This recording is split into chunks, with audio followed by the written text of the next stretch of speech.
Hello friends and welcome to Kusel Stadium for Warriors football. This should be a fun one. It's homecoming night.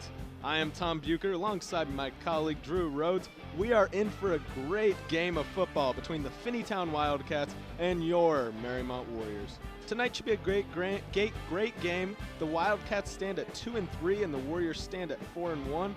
We're also in for a great night of weather, 75 and sunny. Might get a bit colder as the night progresses. Drew, what are some of the key players in tonight's contest that will make a great impact? Thank you, Tom. For the Wildcats, be sure to watch number 1, Ryan Siakam, Finneytown's running back. For the Warriors, look out for number 2, Max Tepe. He's a threat whenever he steps on the field and is an amazing running back for the Warriors. Drew, additionally, what are some of the keys to how these two teams need to run around the game to get a win tonight? Finneytown is going to need to definitely watch Mariemont's running game. Max Tepe, once he gets started, he does not stop. And I think for the Warriors, we need to stay close on their wide receivers and basically just force as many fourth downs as we can. Tonight's going to be a fun game. It's going to be important for these Wildcats to move the ball, and this should be an exciting one. We are getting ready to kick for kickoff. Looks like Connor Souders will be taking the kick. Marco Sonardo looks to be dressing tonight, the field goal kicker. Been out since week 1. Will be exciting to see him back. For sure.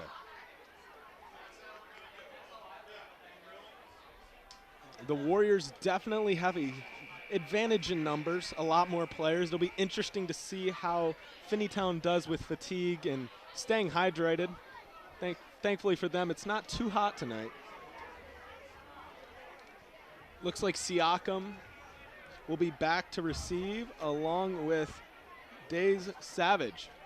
So those two will be back to receive. It will be interesting to see which one takes it out. Siakam is the player to watch, so it'll be interesting to see if Souders kicks it away from him. That is right to Days Savage. Looks like it'll be a touchback. Great kick from Souders, showing off that leg early. Warriors appear to be very happy with that one. We're here on homecoming night. There's a strong student section here. It's going to be a very enthusiastic game. It will, and along with that, Coach Leone makes a big-time move, moving the Warriors over closer to the home section. Been a while since they've been over on this side of the field. Usually far over there. He wants noise. He wants it to be loud. I see him telling the crowd to get a little louder over there, which is interesting. Coach Leone is all about the noise and energy. He wants us to be a fun environment. Yeah, it's nice to see them taking advantage of our bleachers here. It'll definitely be help them gain some momentum as this game progresses. Siakam throws over to Savage, and that is Connor Souders on the tackle. Wraps him up early. Does not let him get any running. Warriors defense staying very close on this on their running back for sure. And looks like Siakam will be taking snaps from quarterback. He moves the running back a lot, but he definitely likes to run it.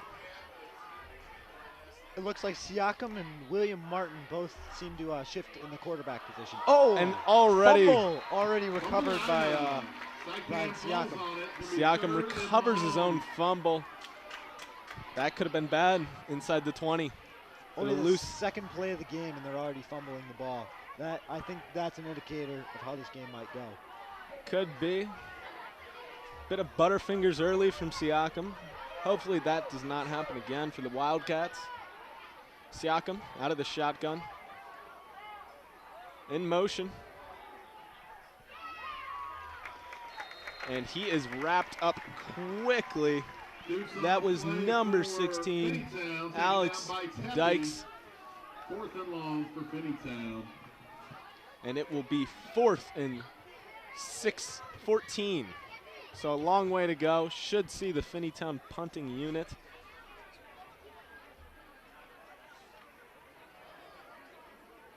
Looks like Connor Souders is deep for the Warriors. Souders already rocking the baby a bit early back there. A little bit of celebration, showing off a little moxie that the Warriors have. Definitely some confidence going into this game. This should be great field position for the Warriors. Bit of a high snap. Not a long punt. Might hit the Finneytown player in the back. Looks like that will be down at about the 43-yard line. Great position for the Warriors early. That was only about a 30-yard punt, Tom. That's 30 yards that the Warriors can easily make up.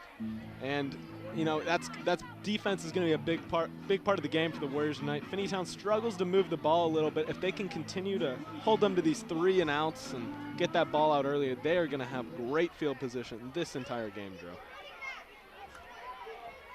Into the game comes number 10, David Dorston, your Warrior quarterback. David did not have the best game last week. He's looking to bounce back, but had a great start to his season. Hopefully we see the same of that tonight. Malafa in motion. Dorston takes the run. He's got room to the outside and runs outside at about the 38-yard line. Run out of bounds. A nice gain of what looks to be about 5. Dorston is very agile back there. I would compare him to Lamar Jackson on the Ravens. He's always up for a run. He is. First play of the game for the Warriors, he's already out of the pocket. David will definitely look to run it tonight. Something he didn't do a lot of last week when he had some opportunities. I think that will be corrected tonight, and we will see him out of the pocket a lot. Malafa in motion again. And that's to Tepe. He's got room up the middle. And Tepe is down at about the 32-yard line. And that is first down, Mariemont Warriors. Good for a first down. Warriors at the 31-yard line, approaching the red zone. And that is an authoritative run by Tepe. Ended that with a boom. Very aggressive and confident run to start this game for Max. Souders in motion, fakes it to Souders, Tepe up the middle, and again has room, taking him inside the 25. You know, like I said earlier, Tom, Max Tepe, number 2. Looks like he's taken down by White for Finneytown. Second down and 1-2. So far this game, they're learning that quickly. Yeah, they're going to need to adjust quickly, a little bit of learning on the spot. If they hadn't already known Tepe is going to be a threat, they know now. Dorston with an empty backfield. Out of the shotgun, maybe looking to take a shot downfield. It's a quick route and dropped by Connor Souders. Would have been a gain of about 3, depending on how many yards he got after the catch, but definitely a ball that he should have caught that was right on the numbers.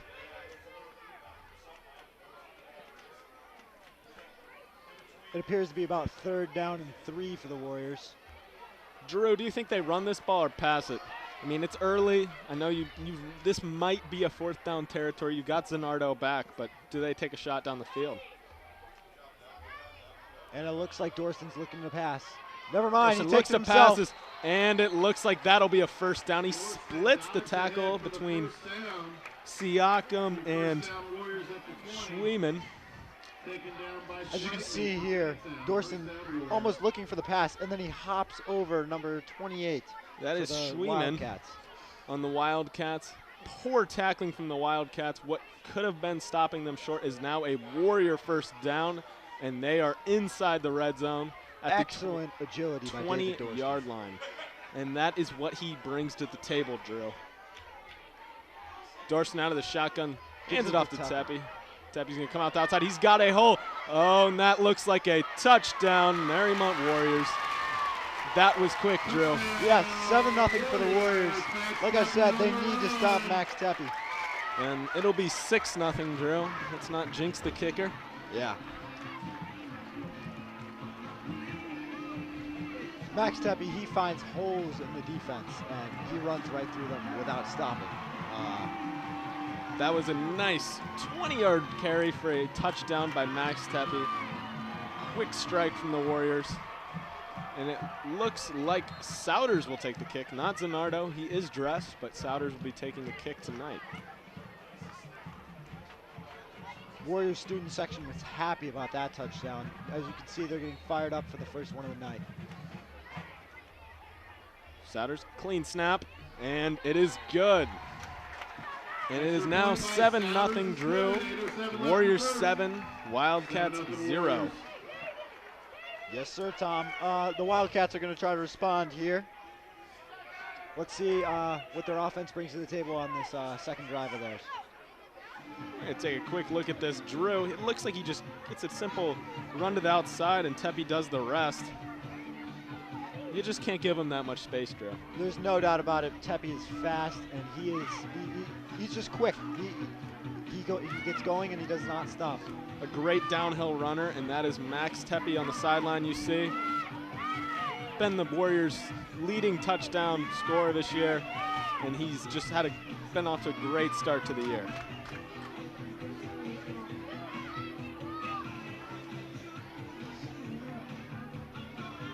Back out comes the Finneytown Wildcats, set to receive from Souders.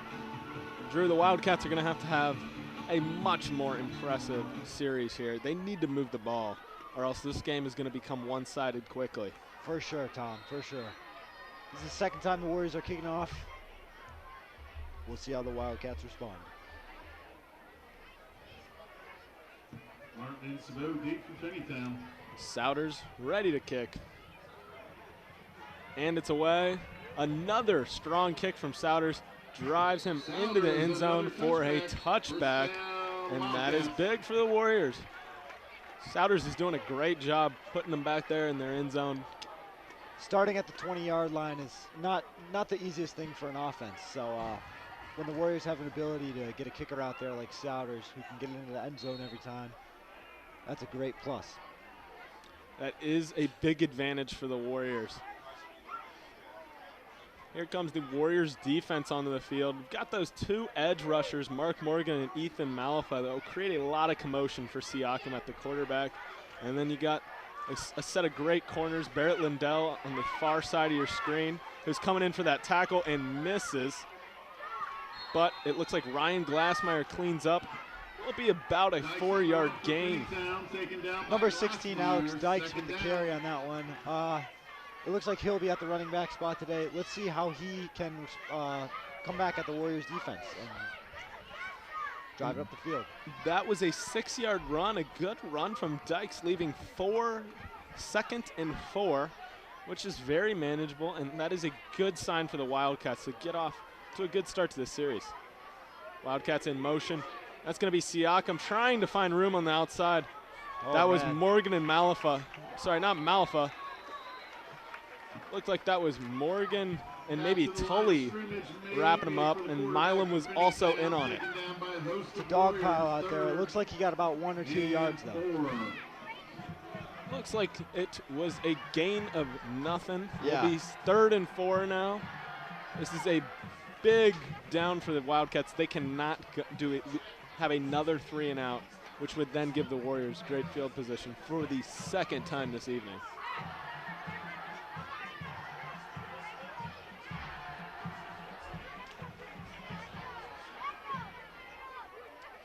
Siakam in the shotgun. He drops back, looking to throw. He's got his receiver on the out route, and that was over his head. Not an impressive throw from Siakam. You know, Barrett Lindell was within maybe 1 or 2 yards of that receiver. That's someone who you don't want to throw it to.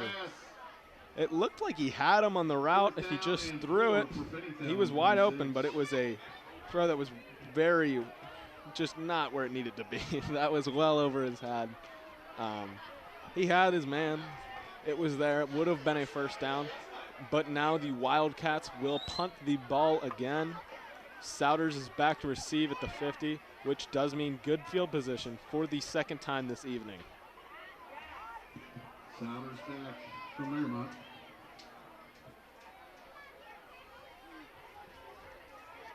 Bit of a wobbly snap and a kick that does the same.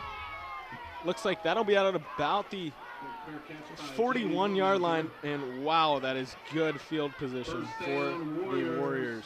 You know, Tom, that punt, that was only 10 yards ahead of the first down. I'm not sure if that's going to keep our Warriors far enough from their end zone. Yeah, that is Adam Dace, that is their punter, and that was not very impressive. He was not happy with that one. Maybe perhaps even a bit of a shank from Dace early. You know, never be quick to blame the kicker, though. There could have been something wrong with the snap, or maybe his line It was a bit of a wobbly snap. We won't point fingers, but That was not a great punt. Dorston in the shotgun. He's looking to pass. Rolls out to his left, and he's got Souders in what looked like double coverage, or that was Stewart in double coverage. Wow. Was a good throw, but Stewart couldn't get both hands up. Was definitely trying to find his man. Threw it into some traffic, but Timmy Stewart is a big guy with a big frame, and you know I don't hate it. That was a good pass. It was a good pass, but I think there was throw. just one too many defensive players on Timmy Stewart there to make the catch.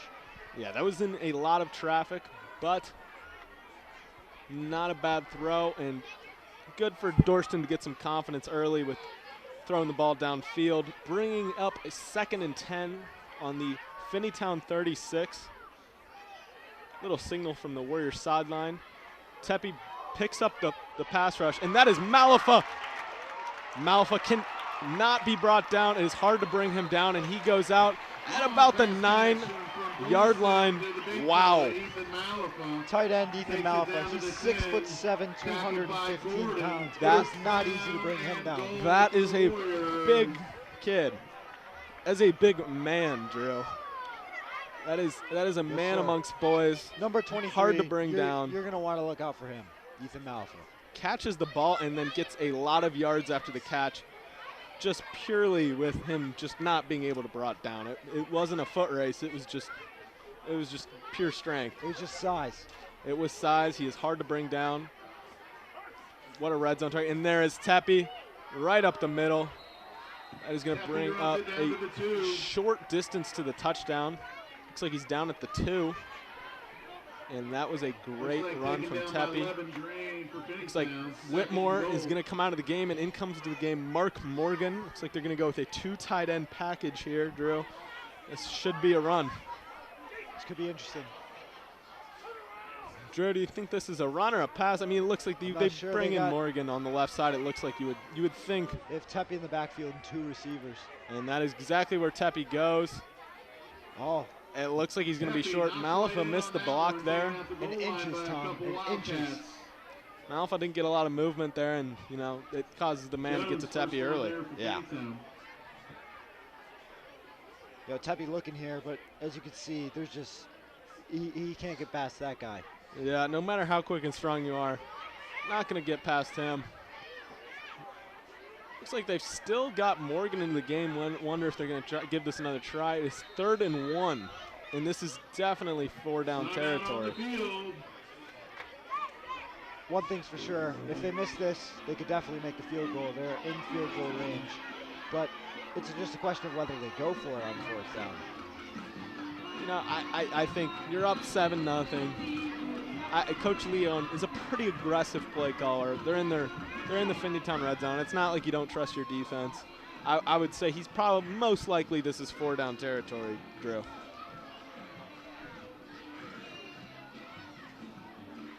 And we would like to give a shout out to the Warrior cheerleaders, bringing a lot of energy to this game. Senior captain Lucy Jacobs. They are bringing a lot of spirit and a lot of energy to the Warriors fans, and that is a big part of the game, Drew. It is important for this audience to be high energy. You know like Coach we Leon said wanted them earlier, to be loud. It's homecoming night. You know, this is the biggest student section I think I've seen here all year at Kusel Stadium, and there's definitely a lot of energy. It is a big one. Coach Leon said come and come loud, and that is what has happened. Tepe, looks like Dorston in the shotgun. Tepe to his left. Tepe takes it. He's going to go to the outside. Looks like he has nowhere to go, and that is a loss of about 5. A big-time stop from the Wildcats. Wow. It's about 4th and 6 here. Will be interesting. Looks like offense is staying on the field. It does. But now kicking unit is coming in. Coach Leon does not look happy. I think he wanted to go for that one, but 4th and 6 is a lot. But never a bad thing. He will take the points.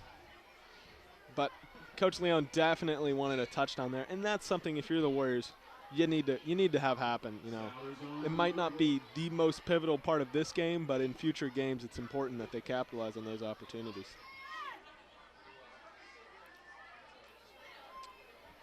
Souders set to kick the field goal. He's 1 for 1 tonight on an extra point. Wow. And that'll be 2 for 2. I'll tell you what, some Finneytown Wildcats definitely broke through the Warriors' line there, but they weren't able to stop that football. It went right through. That was a close one. Drew, they got through there quickly.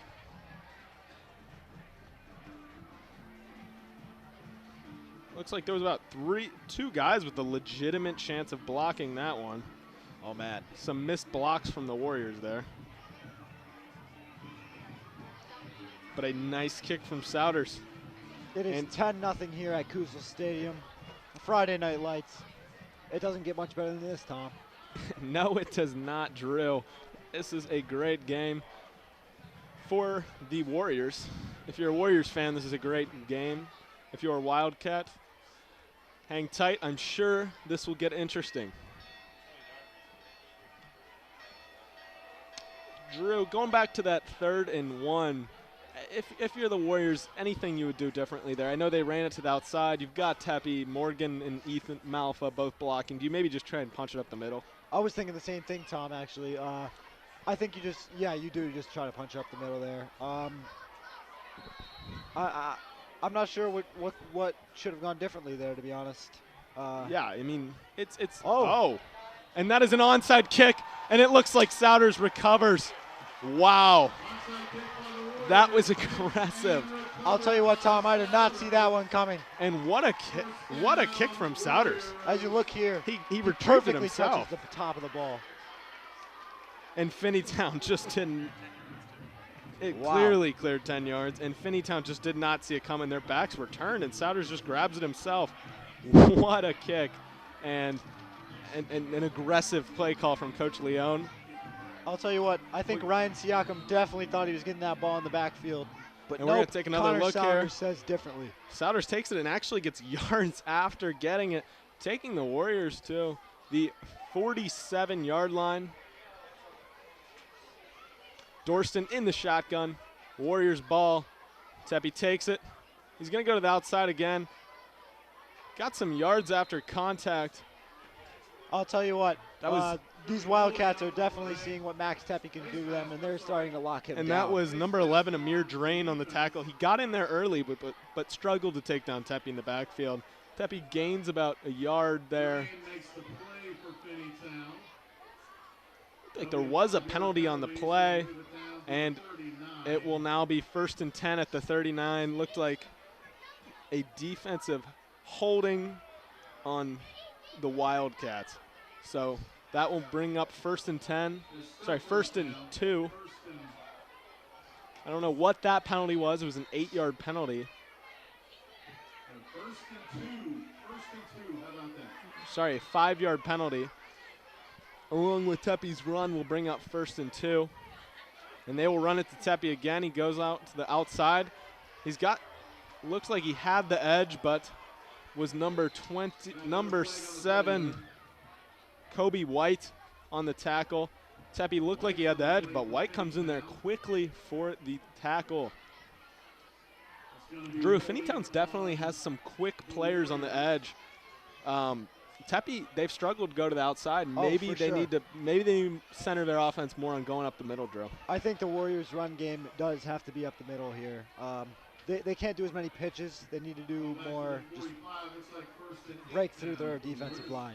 Yeah, from what I'm seeing, Finneytown's line is struggling a little bit to create pressure and get off those blocks. But their cornerbacks and linebackers are quick and are able to create tackles pretty fast out there if Tepe decides to take it to the outside. Souders in motion. Dorston fakes to Souders and will take it himself. Goes outside, stiff arm, slows down, number 20. Breaking a tackle. He is also a hard player to bring down, Drew. It's almost as if they have 2 running backs on this football team. It is. Dorston can do both. He's a strong kid, and he is not easy to bring down.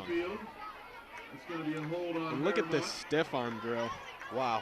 Kind of reminds me of Derek Henry there. Jamaria Youngblood. But it was a holding on the Warriors. That's going to bring it back. Drew, that is a costly penalty from the Warriors. Takes away a big run. I think that's about 20 yards. That would have put the Warriors the 30, Drew, and now they're backed up. That was a 10-yard penalty. Looks like it will take them to the 51, their own 49-yard line. First and 14. And it will bring up third and 14. 3rd and 14. Let's see what Dorson decides to do here. It will definitely be a pass. Dorson with an empty backfield, and he gets him offsides. Wow. That was the hard count, Drew. That was it. That was it, Tom. That was a nice play call from Leon. That was definitely by design. Gives him the hard count, and that is first down Warriors. Encroachment on the defense. First and 9. Wow. And that was a great play by Dorston. The ball goes nowhere, but it was just Dorson's hands that sent them offside. Dorston Not offside, false start. moves to his right and Malafa finds for the first down. Malafa's been active early, Drew. Like I said, he is massive. 6'7", 215 pounds.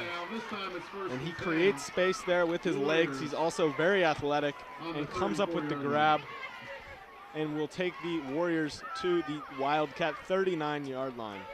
Malafa was not super active in their game in their last outing against Indian Hill. Definitely will look for him to be more of an impact. When he plays good, the Warriors play good, Joe. For sure, Tom. Dorston in the shotgun, fakes it to Tepe, gives it to Souders. Souders does a little dancing, and it will ultimately, looks like it'll be a gain.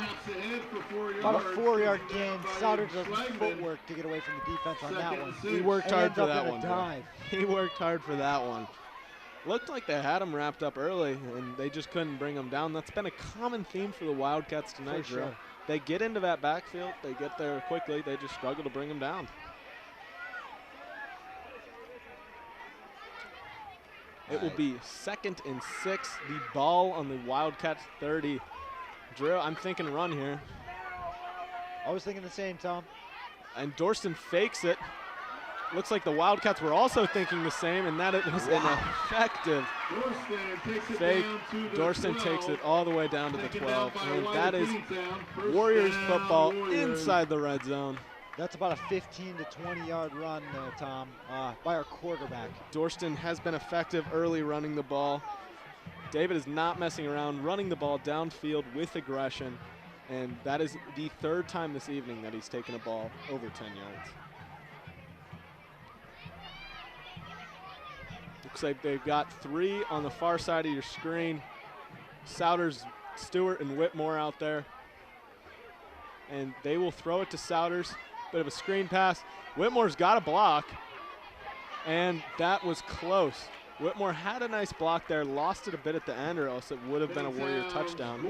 That was a great call, Luke. That was very similar to the play 2 plays ago, just on the far side. Once again, Souders' footwork gets him like an extra 5 to 10 yards there. Again, Souders is quick, and they've used him a couple times this evening with those screen plays. He's for sure a great wide receiver to this Warrior offense. It's going to be 1st and goal with 1 to go. And Drew, this is the 2nd time they've been in the red zone in the last 5 minutes. Let's see if they can capitalize this time. It's still the 1st quarter, and it's already 10-0 Warriors. Tully's into the game, and he hands it off to Tepe, and that is first down Warrior, or touchdown Warriors. My bad, I misspoke. Warrior touchdown, 17 to 0. Let's take another look at this. They brought Tully in to hand this off to Tepe. Maybe a bit of misdirection there. You bring in another quarterback, make the defense think one thing, but yet you still hand it to Tepe. You know, this is not very unlike play on their last offense. You know, they're about 1 yard away from the touchdown. Only this time, instead of pitching it to the outside, they just run ISO right up the middle. And that is exactly right, Drew. They did not mess around this time, and it is now 17-0 Mariemont Warriors. Max Tepe with 2 touchdowns tonight. Our key player is already having a night for himself. We see Max on the sidelines there, staying hydrated. Let's give a big thanks to head trainer Jeremy Sipes, keeping the boys hydrated over there. It's very important. We've seen cramping in the other games this year. Yeah. None so far. Great job, Jeremy. And here's Max's first touchdown tonight, Drew. as you look, this one, you know, some good yards being got by Max Tepe, and the second one, he just runs straight through their defense, right, just barely into the end zone. And that was a great run by Tepe. Way to keep it strong. You know, he's not messing around tonight, Drew. He's got aggressive downhill running, north and south. You gotta love it. You know, 1:35 left in the first, and it's already 17-0 Warriors. Let's see how Finneytown tries to turn this around. Tries to fight back. Let's see what kind of fight the Wildcats got. 17-0 in the first quarter. It'll be interesting to see what they do here. On the last kickoff, Souter surprised us. Let's see if they do it again. And this will be a more conventional kick. Nonetheless, lots of power again, but it looks like Savage will take it out at about the 15-yard line. 15-yard line. It's a nice kick by Souders. Makes Savage take it out, but gives him not a lot of time to create separation.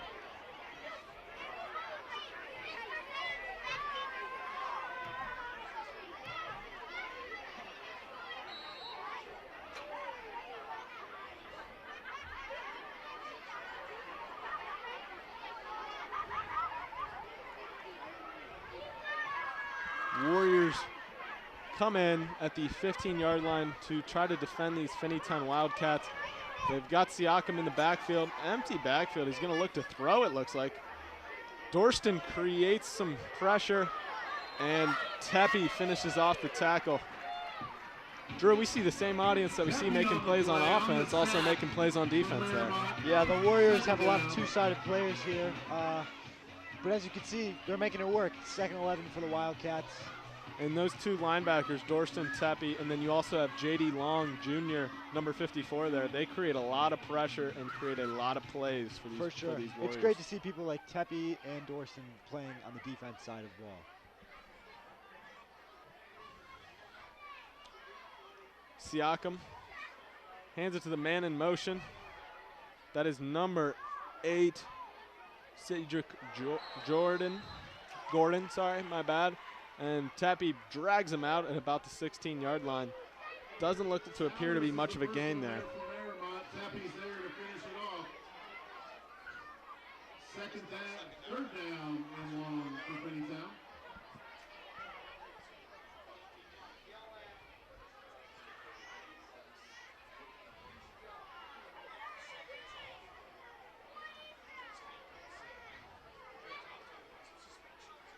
Only 6 seconds left. It doesn't look like Finneytown's going to go for a snap here. This looks to appear to be the end of our first quarter of play. We've got a beautiful sunset here at Kusel Stadium. A beautiful night, a beautiful quarter of football from your Mariemont Warriors. I'll tell you what, if Can't ask for much more. If you look at the stands, it's very full for the Warriors, and I think that energy is definitely carrying our football team to victory tonight. It has been a very high energy game tonight, Drew. And we will toss this over to a commercial break, and we will be back for the second quarter.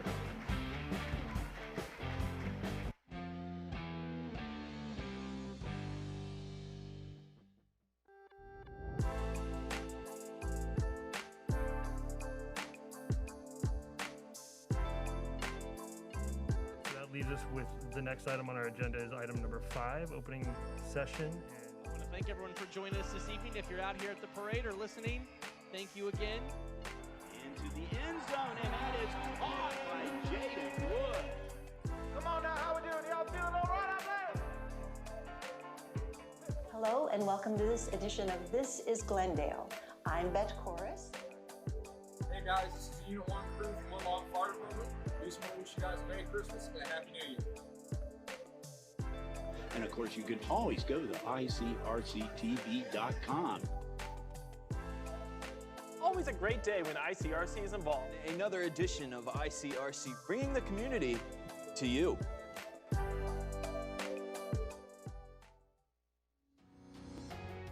Hello everyone and welcome to ICRC-TV Sports. Three-pointer. Got it! What a goal! Mariemont going for the championship! We are back here at Kusel Stadium, taking a look at head coach Nick Leone, his second season as the head of the Mariemont Warriors football team.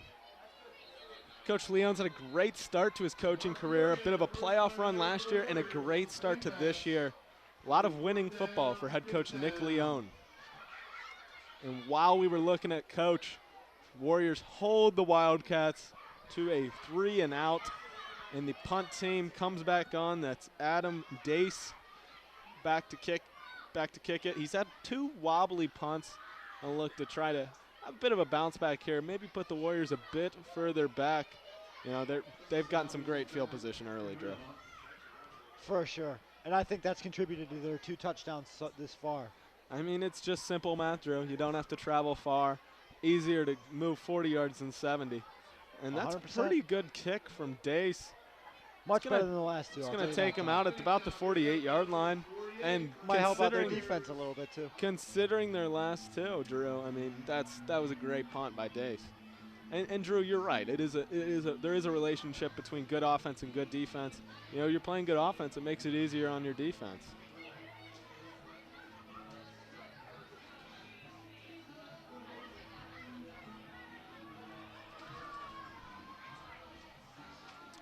It'll be Warrior football at what looks like the 49-yard line.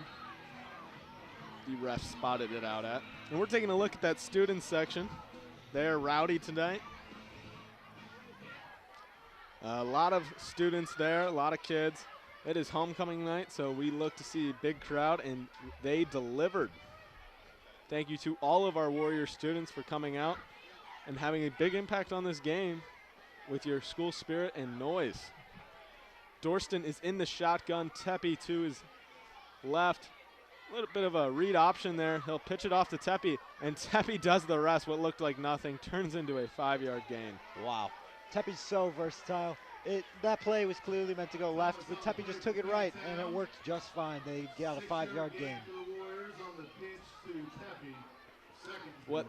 Again, Finneytown's in the backfield. They've got those players that are quick. They're getting there. They're just not bringing them down, Drew. Clearly, Tepe's struggling to run it wide here. He finds it much easier in the middle. And obviously, you know, it's a compliment to the Finneytown Wildcats' speed on the perimeter. 100%. Dorston, empty backfield, signals Tepe in motion. He steps up in the pocket, looks for Tepe, and that is touchdown, Max Tepe. That's number 3 for number 2. That is a hat trick for Tepe. Wow. It is not even the second half yet, and he has 3, Drew. Two on the ground. Like I said at the very beginning, whenever he steps on the field, he is a weapon. And they're clearly utilizing that. And Tepe is a great receiver. Actually played receiver his first 3 years. Yeah, as you can see on this play, Dorston, he threw some good distance to Tepe. He did not keep that ball on the ground. So 2 on the ground for Tepe, 1 and through the air. And Souders is set to kick this field goal and take it to 24-0 for the Warriors. Another great kick right for Souders. Between the yellow lines. He's 3 for 3, Drew. He has. Don't forget his onside kick as well. 3 for 3. Yeah, and we'll give him. We'll give him 3 for 3 and an extra point for that one. We're gonna take another look at this touchdown. Dorston, that was textbook. Stepped up into the pocket, threw it downfield to Tepe. That was perfect. He stepped back and then he stepped forward, but didn't go over the line of scrimmage. And you gotta love the reaction from his teammates. Souders throws up the TD signal before it's even caught, Drew. 24-0. We're once again waiting for Finneytown to respond. And this Warriors team is firing on all cylinders, not making it easy for them. 3 touchdowns and a field goal, all unanswered by the Wildcats. We'll see what the Wildcats do. They're going to have another opportunity yet again. Looks like maybe a penalty on the field goal or touchdown as the Warriors look to be kicking from a little further back. Or sorry, my bad. No, they're kicking where they usually do. There's Tepe on the sidelines, staying calm, collected. He's got 3 tonight. It does look a little bit different because they're on the other side of the field now, Tom. We'll see if that makes a difference for these Wildcats in their receiving so far. They've had, I believe, 2 touchbacks, and they made it to the 15 once. They just have not had great field position, and the Warriors have had excellent field position, Drew, and that is the name of the game, field position. For sure.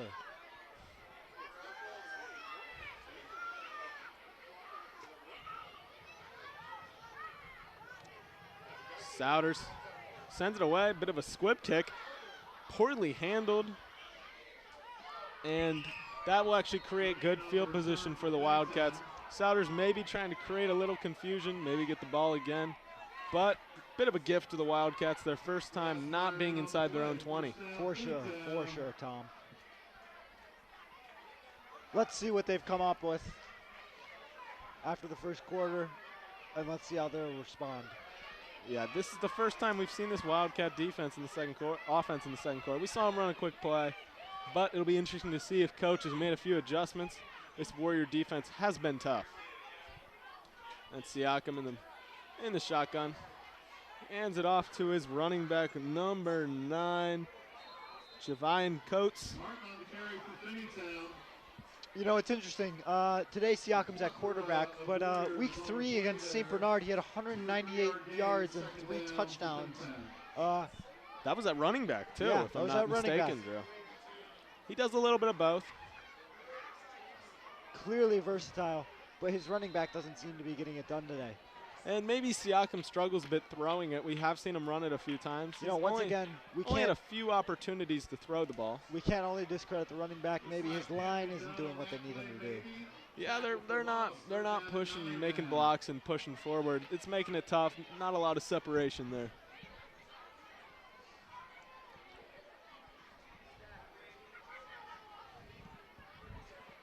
Siakam once again in the backfield. Gonna throw a screen pass, and that is Barrett Lindell all over that.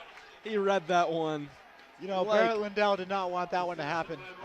They look to be about 14 yards back from the first down. That was almost too easy for him. Barrett Lindell knew what was happening there. Read that one like a children's book, Drew. 100%. That reminded me of the play that the Warriors were throwing to Souders, but different outcome. Not the same. There was no blocking there on the edge. And, you know, if you don't have blocking, it's going to be a one-on-one battle, and Lindell is a great tackler.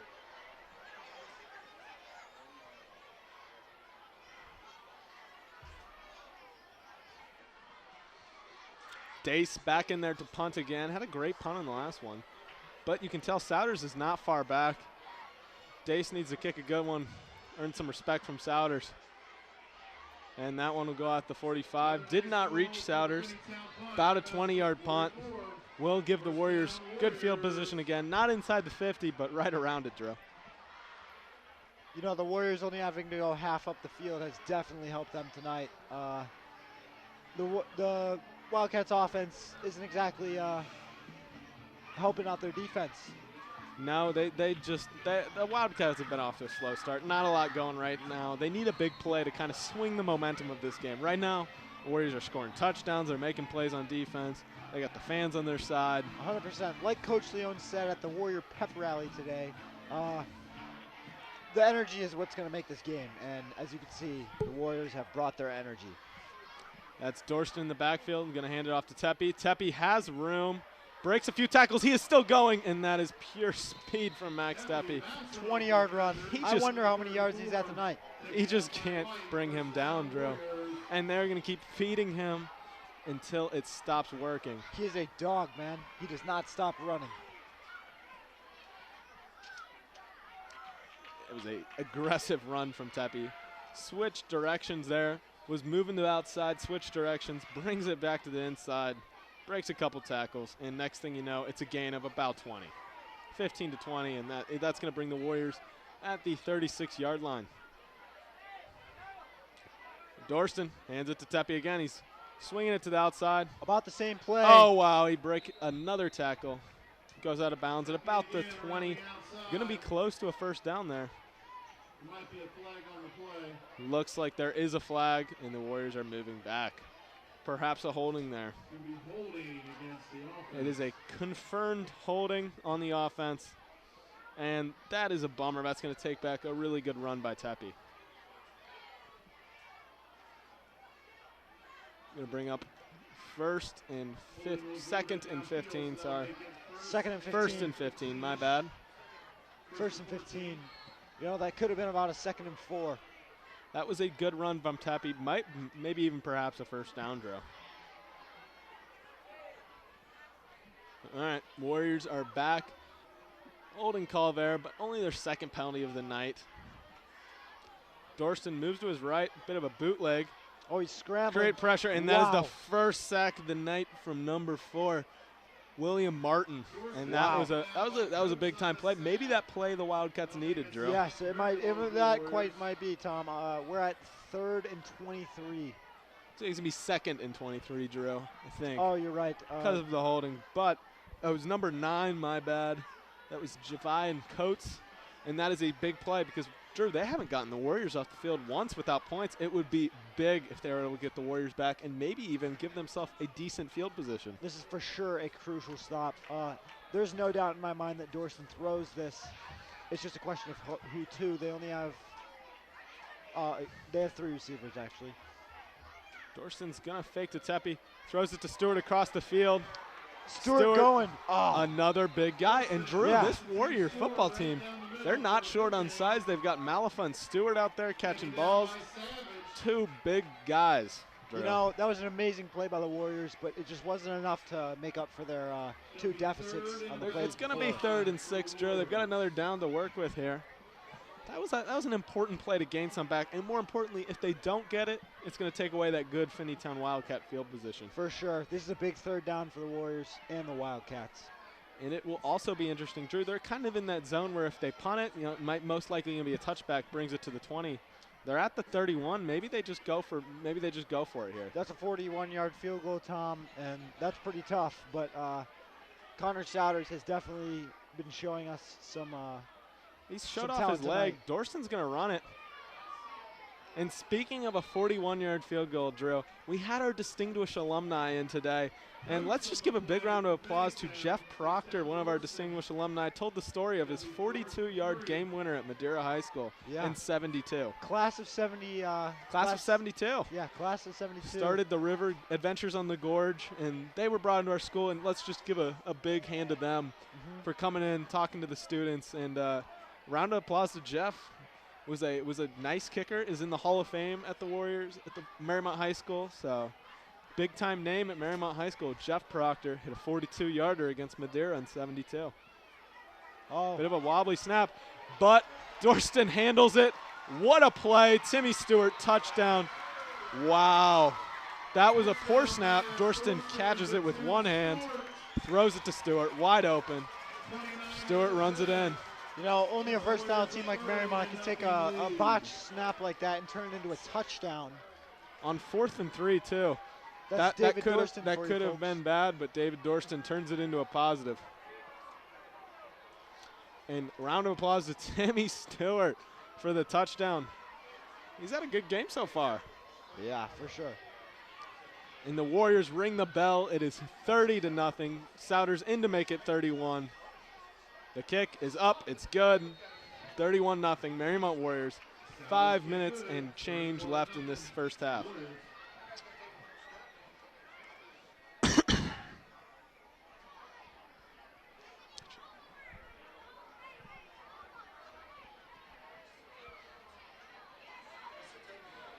And Drew, wow, 31-0. And we've still got 5 minutes left. It's a question of if Finneytown will even answer at this point. They definitely need to turn this game around. I mean, just for the viewers, Drew, let's see some points. Maybe get this a little closer. It's going to be tough to come back 31 in about 35 minutes of gameplay. But you know, this could be big for the Wildcats to just see some positive ball movement. Maybe stop the Warriors once or twice. These Mariemont Warriors are a good football team. Could be good for them to see that. If you would like to get involved, contact ICRC-TV. We need cameramen. We need announcers. Would love to have you here. Love to have you call games with us. Could be fun. And now we've got Zanardo into the game kicking. It's the first time we haven't seen Souders kicking. Zanardo started the year at kicker, has a big leg, a soccer player. Also a tall guy, pretty big for a kicker, has a big leg, and this is the first time we've seen him since week 1. There he gets it out there.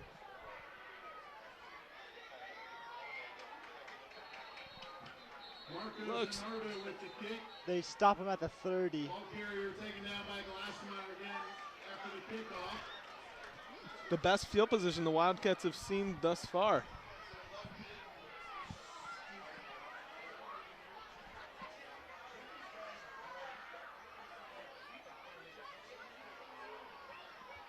And the Finneytown Wildcats and Ryan Siakam will come onto the field. Siakam's got to look to, make something happen here in Truro.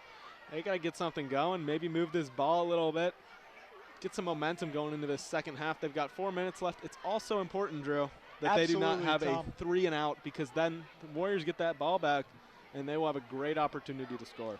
Absolutely. Couldn't agree with you more. Ryan Siakam has got to turn this game around.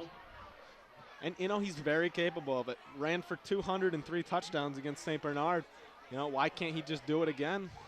We'll see if he's able to make something happen.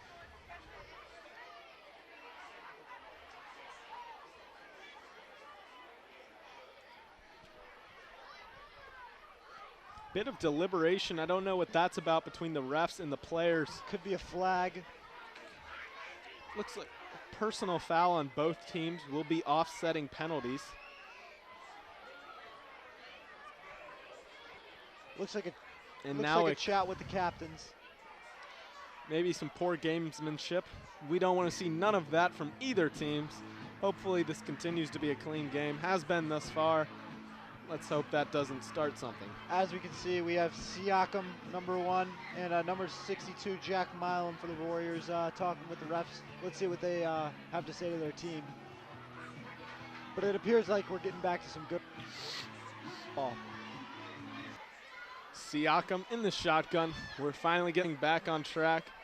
4 minutes and 58 seconds remaining in this half. Let's see if the Wildcats can drain some clock so the Warriors don't get this ball back, Joe. Maybe even perhaps get some points on the board.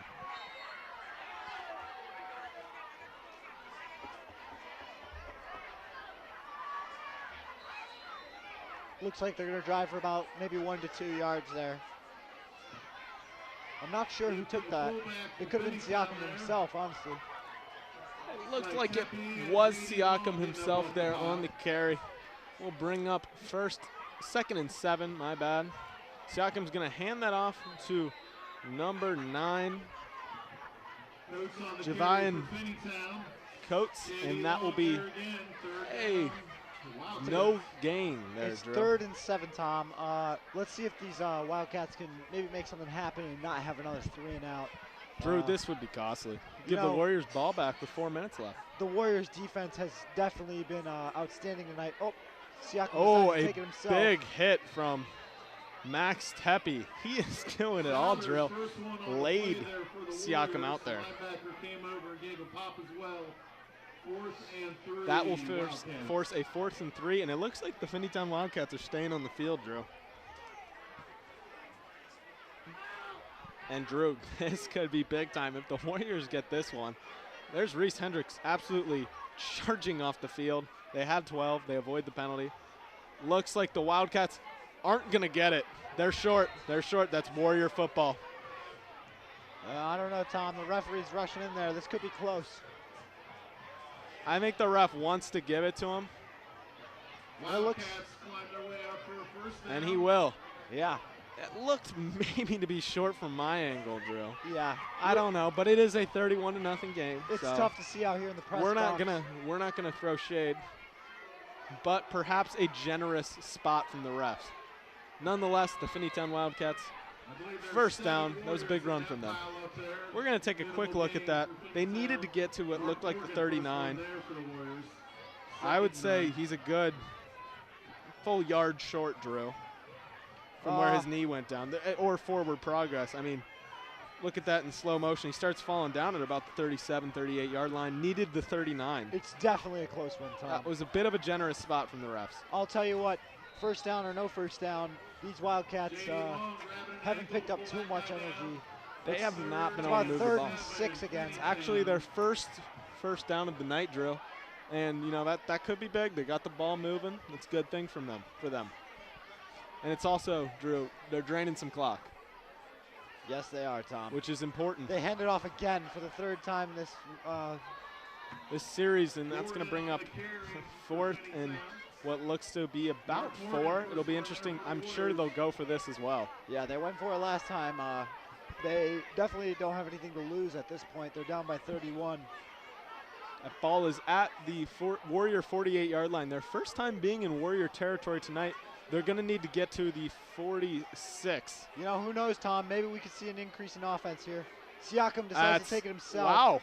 And he makes the first down. It looked like he didn't even come close to it, but it looked like they were going to stop him, but he decides to break through. He forces his way down comfortably within the first down. That's their second in a row, and they are now moving the ball. You know, it sounds like he's a running back at nature. That might be a little bit up his alley. That was a great run from Siakam. That was big for them to get a first down again, and just like I said, continue to drain the clock. It's tough. It's now going to make it tough for the Warriors to even get the ball back. Siakam hands it off again. And that's Coates on the run. That was a nice run again, and these Wildcats are moving, Drew. I'll tell you what, they're picking it up a little bit. Some more downhill offense for sure. And that is just what they needed. Offense, great offense creates great defense, and you know, when your offense isn't moving it a lot, your defense is going to be put in tough spots, and that's what's happened, and that's how the Warriors have jumped off to this big lead. The problem with the run here is that there's only 1 minute and 15 seconds left in this half, and they're going to have running to get the ball is not as fast as throwing it, for sure. That is correct, Drew. That is a correct observation. Unless you have Max Tepe on the field, running the ball is not going to get you into the end zone quickly. He's going to let it fly. Looks to throw it a little bit too far. Overthrows his receiver. Not a lot of separation there between Tully. And that looks like that was number 1. That was Ryan Siakam throwing the ball. One of the first times we've seen that tonight, Drew. That was a big play-action play.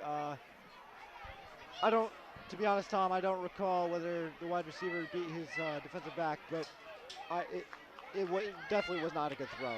It was overthrown. I believe Tully had him pretty closely wrapped, and that will be a stop short of the first down. We are now inside the 1 minute mark. That was number 9, Javine Coates, one of their running backs.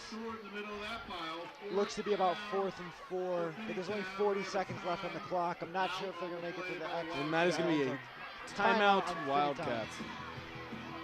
Drew, there's about 39 seconds left. We'll call it 40 seconds left. And, you know, the Wildcats, from what I've seen from their punting unit, I'm guessing aren't most likely going to hit a 50-yarder. So do they take a shot downfield, or do they just run this clock out? I don't think there's any chance that the Wildcats score by just running the ball. They're going to need to throw it and maybe some runs. But they do have some timeouts. They do. They could definitely run the ball and get in field goal range if they want to go that route. You know, we're unaware of how that kicking unit is, but if they do want to score a touchdown, they're going to have to look to throw this ball downfield, which we really haven't seen from the Wildcats thus far. Will be interesting to see what they do here as they come back onto the field. One thing is for sure, Kusel Stadium is definitely the place to be tonight. A lot of energy. It is rocking, Drew. It is. Kusel is rocking. There's no other place that I'd want to be on my Friday night. That is correct. We Friday have the night homecoming lights. floats moving around the stadium right now. It is quite the event here at Mariemont High School, homecoming is. And when you're playing like this, it just makes it that much more exciting and fun. Let's see what Siakam does with his 4th and 3. He's going to take it himself, and I believe he got it again, and that is their 3rd time converting on 4th down. Drew, if the Wildcats decide to just run this ball every time on 4th down like that, you know, we could see some good ball movement from them. 4th down does seem to be their thing. He spiked it, but there seems to be a problem. There's a flag.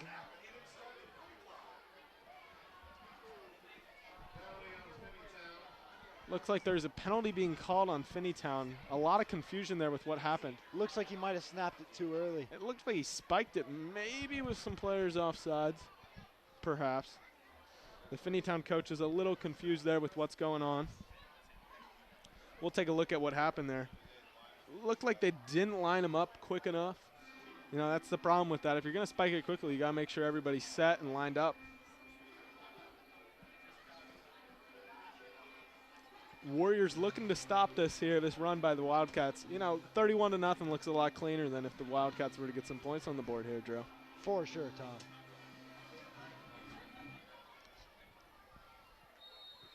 All right, looks like we're getting back to it.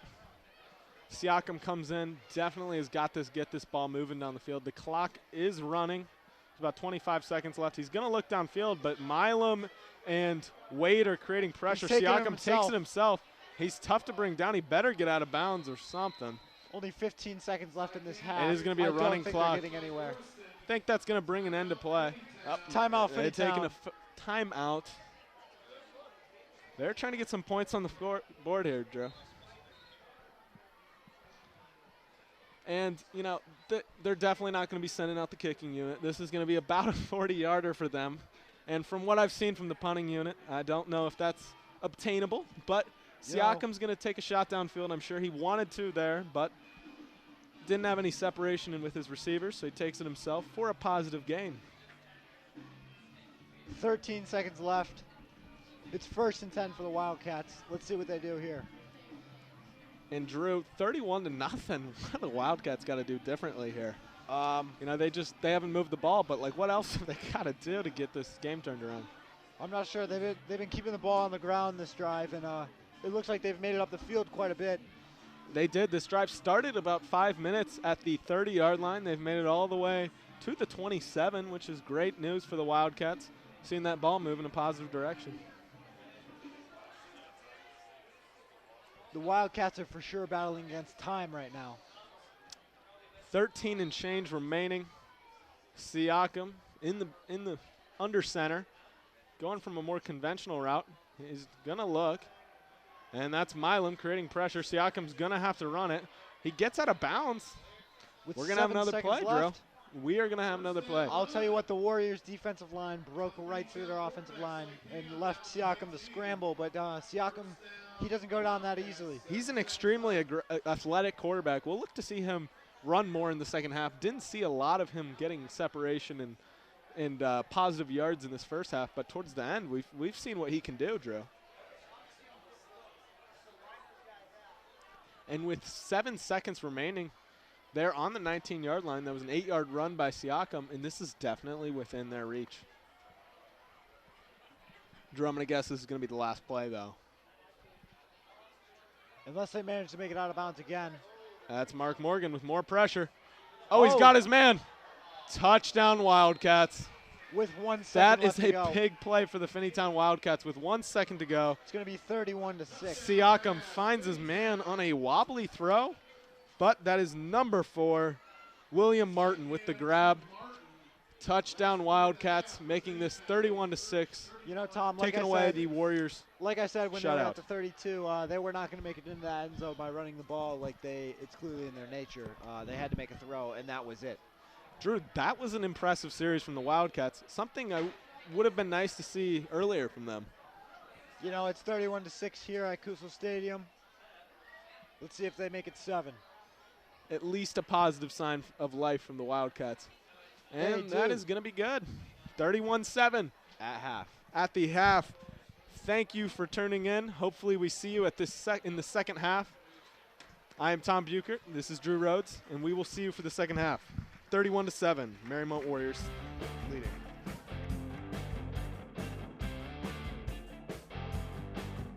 Three, 2, 1.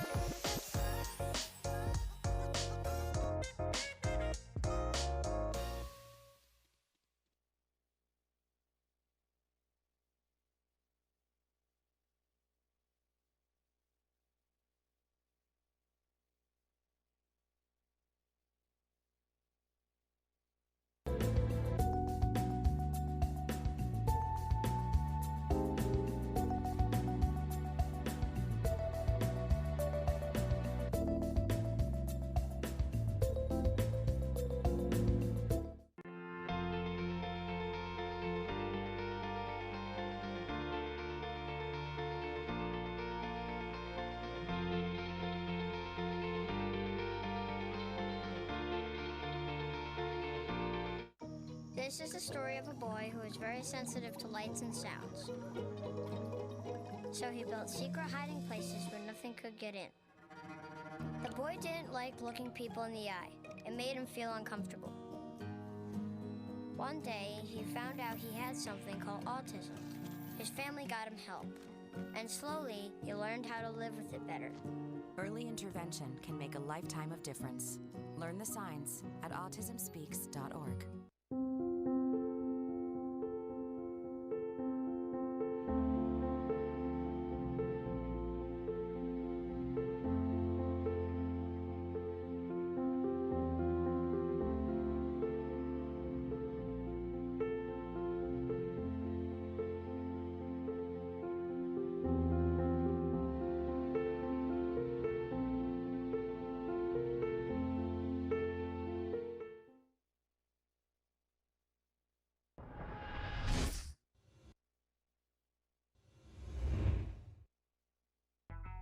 Good afternoon, friends and family. I am Jeannie Stinson. I serve as Vice Mayor here in the village of Lincoln Heights. I'm here today to tell you about our spectacular 75th Diamond Jubilee that we're celebrating today. We're celebrating 75 years incorporated, and we are so excited. The village is building new homes. We're excited about our economic development. Our parade, we started off with our parade this morning at 10 a.m. It usually lasts 2 hours. We got a good 2.5 hours out, I think, this year. Look here. Here's some of my friends right here.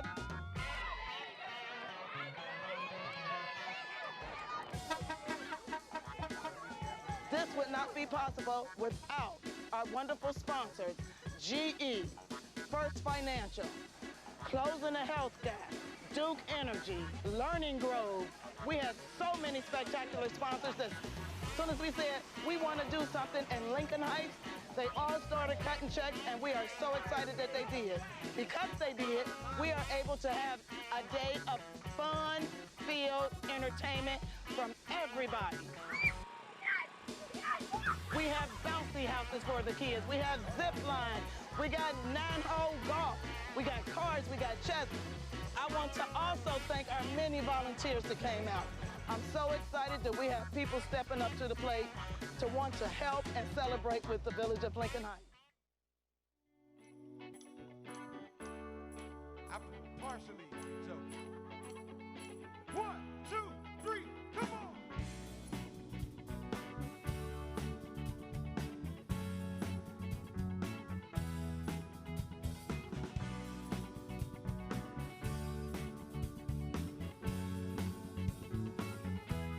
The legend of the Phoenix, our men's was beginning. What keeps the planet spinning? The force from the beginning. Y'all say. We've come too far to give up who we are. So let's raise the bar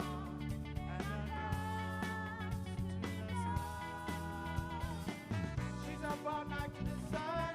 I'm up all night to get sun. She's up all night to get fun. I'm up all night to get lucky. We're up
All right, up next is from the Spice and Food Company.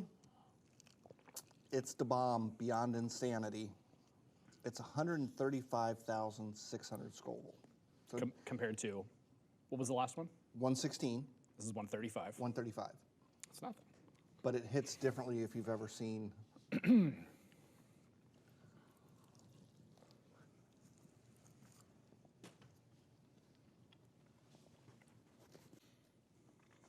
Okay. Yeah, there's not a lot of love for that sauce. All right, I'm going to ask you to place these items in order from best to worst and kind of tell me why you put them there.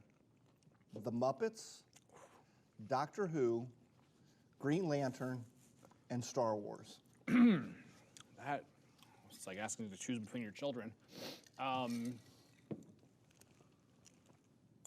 What's at the top? At the top is probably Green Lantern, because that's been like a big passion of mine since I was about 10 years old. Then the Muppets. Whew. Forgive me, I'm getting emotional.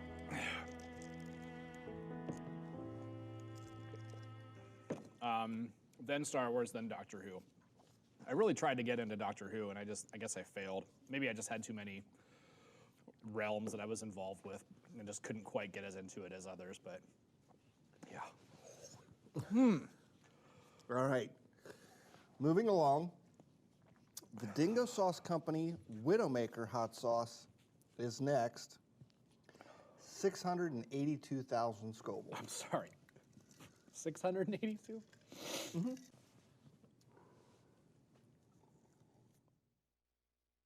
The national award-winning Mason High School Marching Band is composed of over 300 students.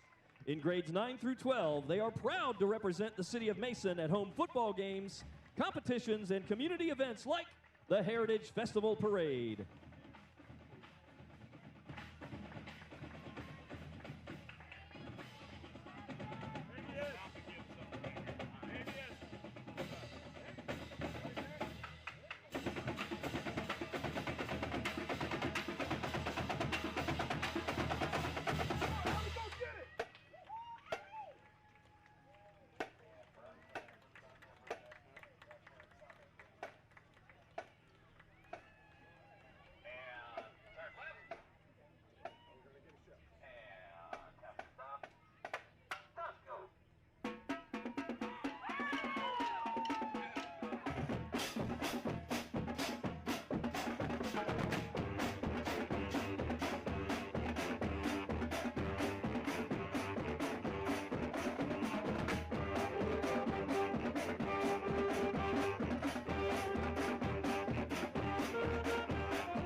Kudos to you and the school district for putting that on. That's something that's been going on for years, happening again September 30th. But this year, the school district has been receptive to opening the doors and making it open to the public, as you said. So, you know, we know at the chamber that our members and businesses in the community are struggling to find workers. So the job fair is going to be open to the public, right? Correct. What we're planning right now is 3 until 6. On that same day, September 30th, we are going to hold a career fair where people from the public can come in.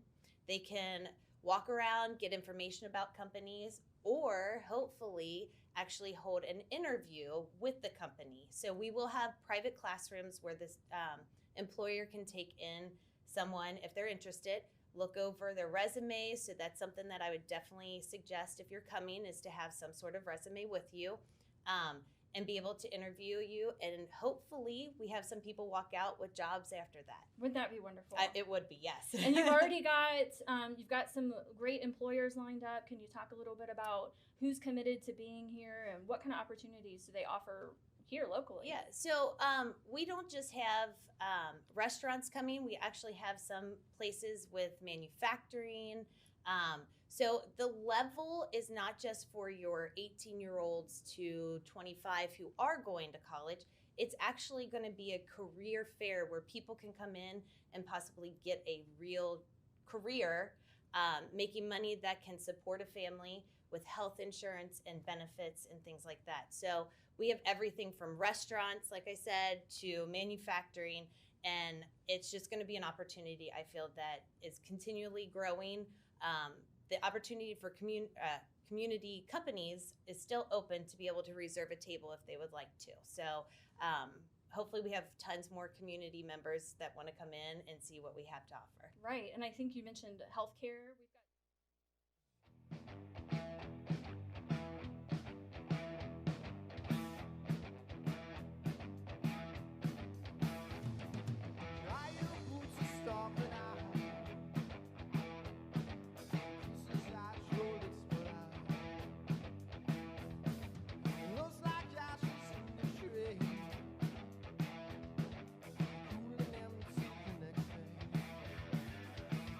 That's not love. That's not love. That's not love. That's not love.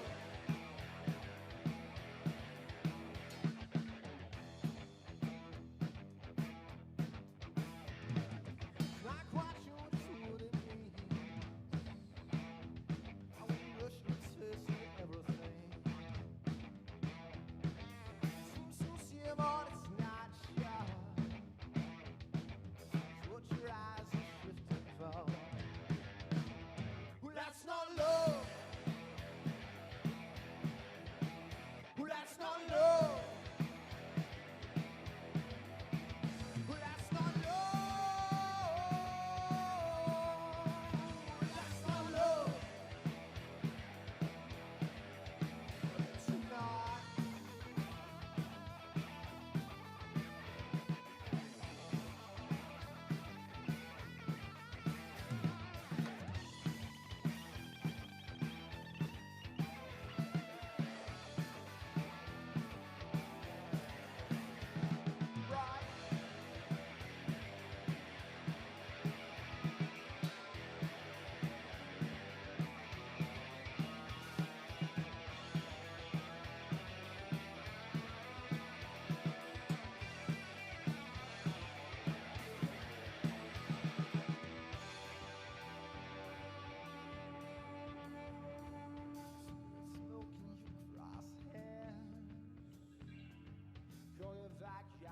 Don't care.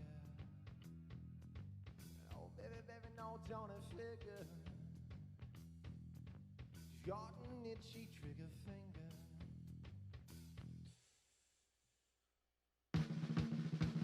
Well, that's not love. Well, that's not love. Well, that's not love.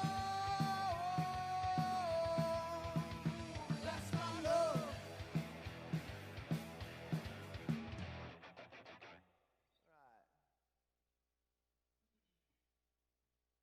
So everybody doing room for zero from right here in Cincinnati, Ohio, right here.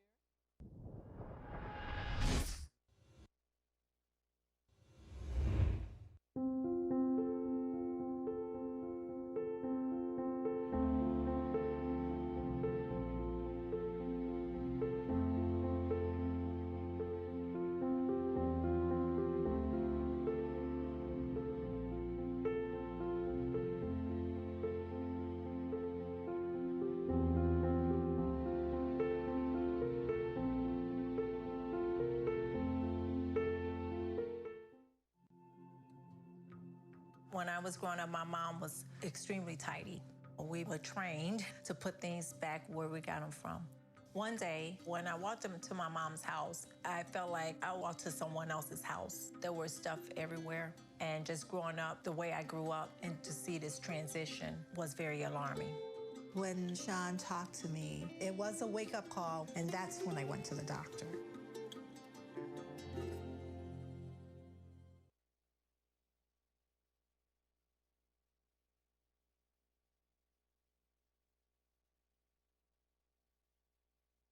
I was physically at school, but my mind wasn't at school. I had problems at home. That's when I met Narnese. She started helping me a little bit, like, Nia, I don't know what you're doing, but your future is more important. She's my strength. It takes a village to help somebody get their diploma. It changes your whole life. Find free adult education classes near you at finishyourdiploma.org. What to expect when you're expecting a teenager. Today we're talking about how to wake up your teen, and this works literally every time.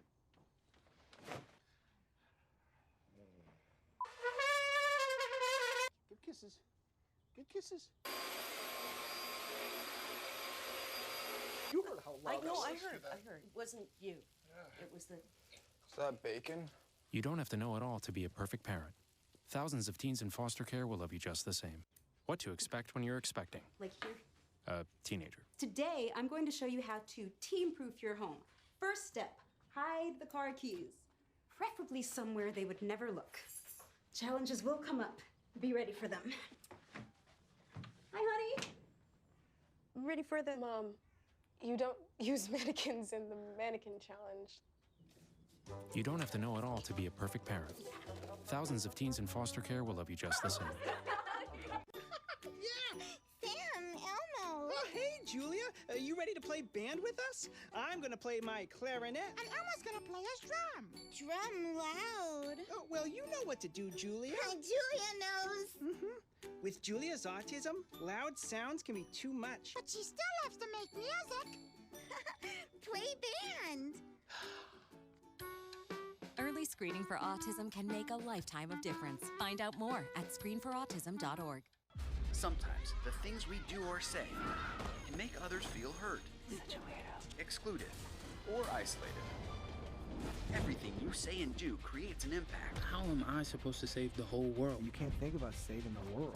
You have to think about saving one person. Because of you, someone's entire life can change. You don't have to be a superhero to have a positive impact. Friends? Friends.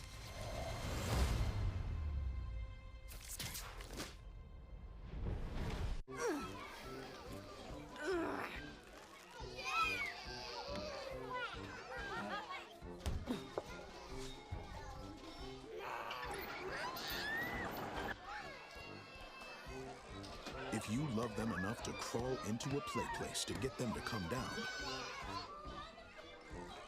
then surely you'll check nhtsa.gov/the-right-seat to make sure they're in the right car seat. Good morning, Uglyville! Every ugly doll is unique. I'm Moxie. Bobo. Wait. Call me Slick Doll. What? And every child is too. They can be pretty lovable. That's why when you travel, you should make sure your child is in the right seat for their age and size. This is why you're the wisest doll in town. Well, keep them safe by visiting nhtsa.gov/the-right-seat. Isn't that right, gibberish cat? Find the right seat today. I'll be right back. Hi. You think you're probably sober? Yeah. But you're thinking about taking the back roads home, just in case. If you're probably sober, then why would you do that?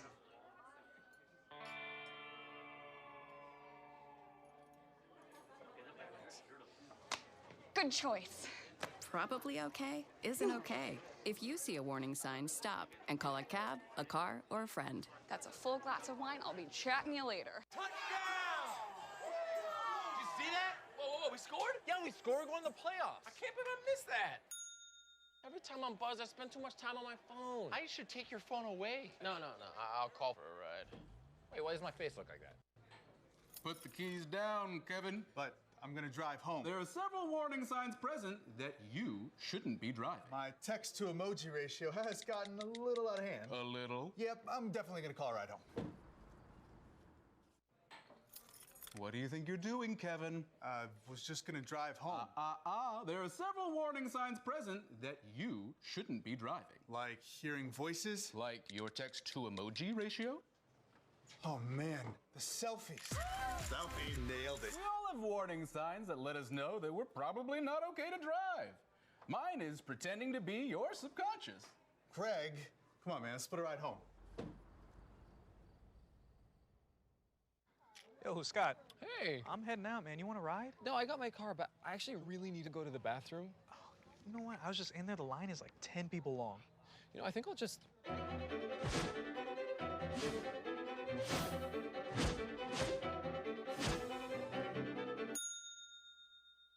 Dude, are you okay?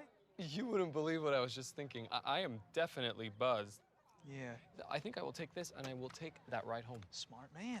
Did you see how that dog was looking at me? I mean, I don't totally know what opioids are, but... It doesn't happen here. Not in denial. No. No. Our kids are way too busy. My son has good friends. Don't live in denial, Ohio. Talk to your kids about drugs, and they'll be up to 50% less likely to use them.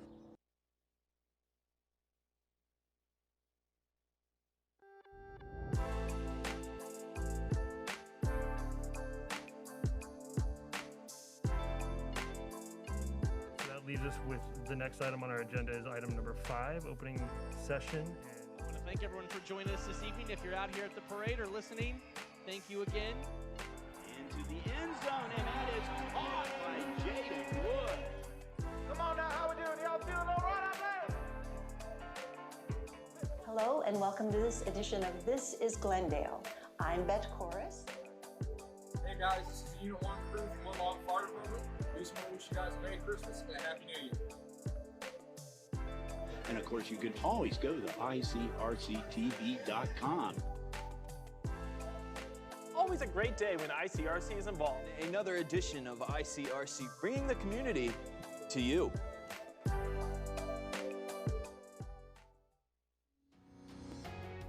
Hello, everyone, and welcome to ICRC-TV Sports.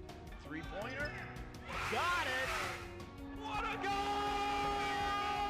Mariemont going for the championship! And we are back here for the second half of action at Kusel Stadium. This is Warrior Football. And again, if you are just joining us, I am Tom Bucher alongside my colleague Drew Rhodes. And we are here to bring you the second half of this Mariemont High School homecoming football game between the Mariemont Warriors and the Finneytown Wildcats. Warriors got off to a pretty quick start, as you can see looking at our scoreboard. It is 31 Warriors, 7 Wildcats, with the Wildcats having a little touchdown at the end of the half in the closing seconds, Drew, making this, taking away that Warriors shutout. Yeah, some key players to look out for. Once again, Max Tepe, number 2. He's already got a hat trick. Number 1, Ryan Siakam. Tepe's already got a little hat trick himself. 3 touchdowns on the night, 2 on the ground, 1 through the air. And then Timmy Stewart added a nice little touchdown on a 4th and 3. So it has been a pretty entertaining game to watch so far. Lots of points if you're a Warriors fan. And if you're a Wildcats fan, stay tuned. They showed a lot of good signs at the end of that second half. Tepe looks to take this one back. He's got some room. Finds a hole and gets all the way to the 41-yard line. That is going to be, again, good field position for the Warriors.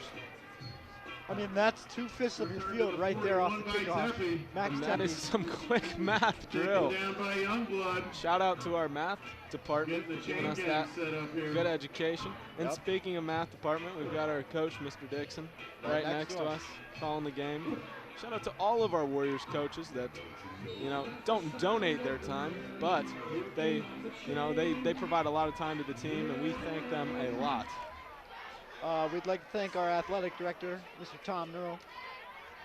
And our broadcasting teacher, Mr. Eaton, for providing this great opportunity. That is Nathan Eaton. And feel free to follow him at Mariemont Warriors Broadcasting Network on Instagram. Should be WarriorsBN.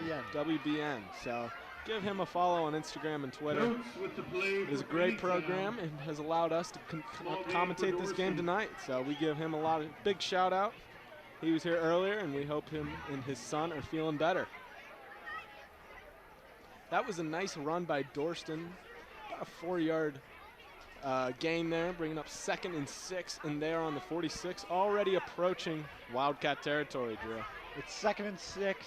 They've got Tepe in the backfield. Let's see what they get here on 2nd down. Tepe moving. He's behind with Dorston back there. Dorston fakes to him. Throws it over to Souders, and that is about the 4th time we've seen a screen to Souders tonight, and every time it has been effective, Drew. Pass down to the 42. The Warriors are just pushing up the field. Taken down by Youngblood. First down, Warriors. It's going to take some defense to stop them. Yes, it will. They are a force to be reckoned with on offense tonight, a well-oiled machine, and they are on the 43-yard line, 1st and 10. Let's see what Dorston will cook up on this down. Dorston shotgun, empty backfield. Looks like they'll be attacking. Dorston drops back, rolls a bit, looks downfield. He's got Malafa, and he had him, Drew. Malafa had 3 to 4 yards of receiver, and it wasn't too bad of a throw. It just didn't. It was just overthrown a little bit. A little bit. A missed opportunity from Dorston. That was quite the play action on 1st down. I mean, it was a powerful throw from Dorston, but just a little too much on it. As you can see here in the replay, he's a solid 12 yards back off of the line of scrimmage. And that shows off Dorston's arm talent, Drew. That's a 55-yard throw there. 100%. He's got a cannon. It's hard to keep it accurate there. He's got a cannon. Malafa created the separation. We talked about him earlier. 6'7", 215, and obviously shown there. He's got some wheels. Tepe's going to take it up. Nice 4 to 5 yard gain here. Dorston up the middle. That's going to create about a 3rd and 5. 11 drain on the play for Finneytown. 3rd and 5 Warriors. It is 3rd and 5 Warriors. Ball is on the 38-yard line, and it is 10. There's 10 minutes and 13 seconds left, and it looks like we have a running clock now, Drew. And I believe they do that in the 2nd half when the score reaches, there's a certain amount of lead from the one team to another. Dorston in the backfield, hands it off to Tepe. Tepe's going to go out the outside. He's going to get the 1st down and more. Had one more man to beat for the touchdown, but he gets a good solid 20 yards there. I'd say that's about 25. Like I've said throughout this entire game, on the play for Finneytown. 1st down Warriors at the so 18. hard. He runs it downfield, downhill. He cannot be stopped. He will not be stopped, and that is Tepe for another gain of what appeared to be 23. Bringing the Warriors inside the red zone for the 5th time this evening. Excuse me, 6th time this evening. They had that one field goal when they were on the goal line. Drew, you think this is another run to Tepe, or does Dorston throw this one? 1st and 10. It could be anything, Tom. And it'll be a handoff to Tepe. Tepe's going to look to get the edge. Gets it, breaks a tackle, breaks another. Wow. And is tackled pretty hard at the It took about 15-yard line. Down guys to take Max down there. Flag on the play. It's about 3 yards, but there is a flag on the play. That's going to be holding on the Warriors for the 3rd time this evening. That would be holding on the Warriors. That is the 3rd time this evening that we've seen a holding on the Warriors. And that'll drag them out of the red zone. Bit of a costly penalty there, Drew. But it'll stay 1st down, so they've got 3 downs to work with, possibly 4, depending on what Coach Leon wants to do here.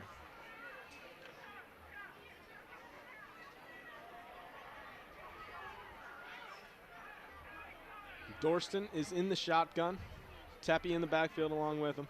He looks to throw. He's got pressure. He rolls. And he will be sacked at the 33-yard line for a loss of, it looks like 3 or 4 there. 2nd and 24 between the penalty. If we look at the replay here, Drew, it looks like we just had 3 linemen blocking nobody. Yeah. Tepe tried to help, got the block on Siakam, but there was another couple guys coming in there. You can't just stop one guy, you know. Yeah, Drew, you could see it there. There was there was 3 men back there. I mean, somebody missed a couple assignments there. A little confusion between the linemen. For sure, Tom. Let's see what they bring here on 2nd and 24. The ball is on the 32. They're going to run the ball. And it looks like he's going to be spun back. Dorston wanted a horse collar there. The refs are not going to give it to him. And this is going to be 3rd and a lot, Drew. 3rd and 24 to be exact. You know, we've seen the Warriors do it this game, though. So they can bring big plays. 3rd down, 25 now. Yeah, they have been a big play offense. They've created a lot of different explosive plays tonight. A couple people to watch out for, Drew, would be for Tepe down the field, Malafa, Stewart, Souders. You can just keep going. I mean, they've got bodies, and they can all score. Dorston in shotgun, drops back. He's got Tepe outside. He's looking to throw. He's got his man. Boom. That's Whitmore. He's out at the 3-yard line, and they are in the red zone again. Will be 1st and goal. That's Davis Whitmore, the sophomore. His brother Riley was the starting receiver. Riley got hurt. We wish Riley the best. He's a senior. He's a team captain. Stepping into his shoes, though. And like I said, Tom, the Warriors can make big plays at big times. And that was the big play they needed. And little man steps up. Little brother steps up. 1st and 2. Maybe We've not seen so. this situation a few times. The first time they took it Tepe wide. He didn't make it in the end zone. The second time he took it up the middle. He did make it. Let's see what they do here. And they've got 2 to go. They're on the 2-yard line. I'm guessing this is a Tepe run right up the middle. And that's what it'll be. And it will be a touchdown, Mariemont Warriors. Max Tepe, his 4th of the night. Warriors. Wow. Tepe gets in again. 37, almost 38 to 7. Drew, if you had if there was a fantasy football for high school and you had Max Tepe, you'd be a happy guy. I mean, 4 touchdowns, a lot of yards, 1 through the air. 100%. Great night for Tep. And the Warriors continue to march on, 37 to 7. That's his 4th. Souders comes on for the extra point. That's his 4th touchdown of the night. 3 on the ground, 1 in the air. Souders makes it 38. 38 to 7. 7 minutes remaining in this 3rd quarter. Extra point good for the Warriors, 38-7.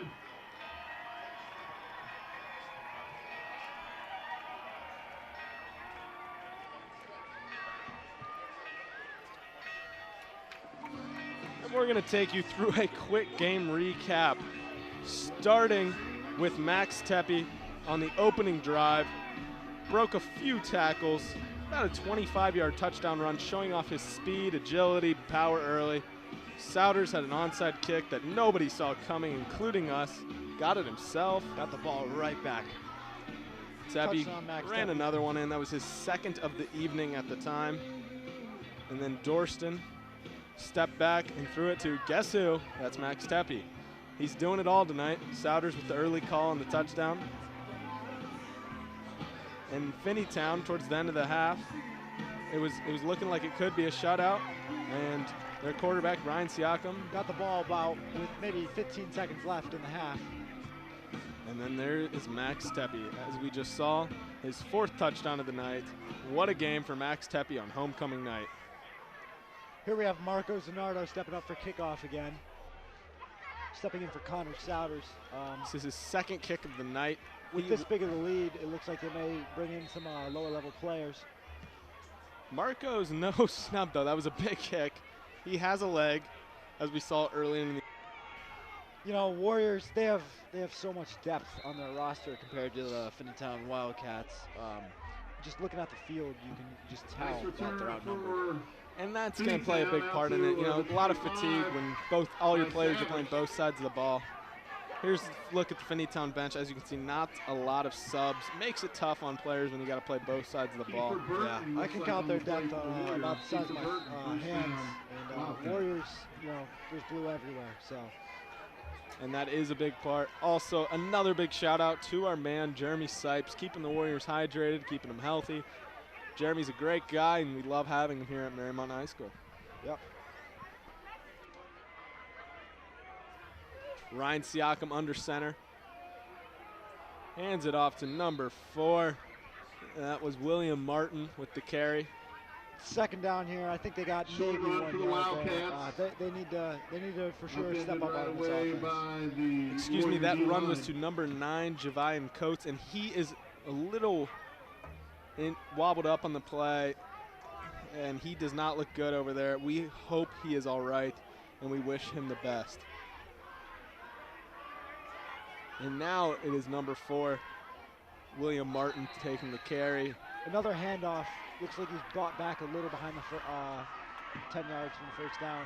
Connor Souders in there, then a bunch of other Warriors in there. That was Connor Souders, the first there for the tackle.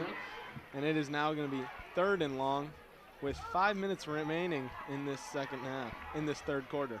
Excuse me. Ooh, wow. Oh, we thought number 4, William Martin, had the ball. So did Jack Milam, who lit him up. But Ryan Siakam kept the ball, a little bit of deception. But the Warriors were not fooled on the other end of the field, bringing up 4th down and a lot, which means we will see the Finneytown punt unit. Ryan Siakam, he can run the ball, he can throw the ball, but this game we haven't seen a lot of options for him. He's been agile, but they haven't had this talent to stop this Warrior defense. That is true, and we see Adam Dace, the punter, for, he's been out there a lot tonight. That's another he's getting some good practice. I believe that's their 3rd 3 and out.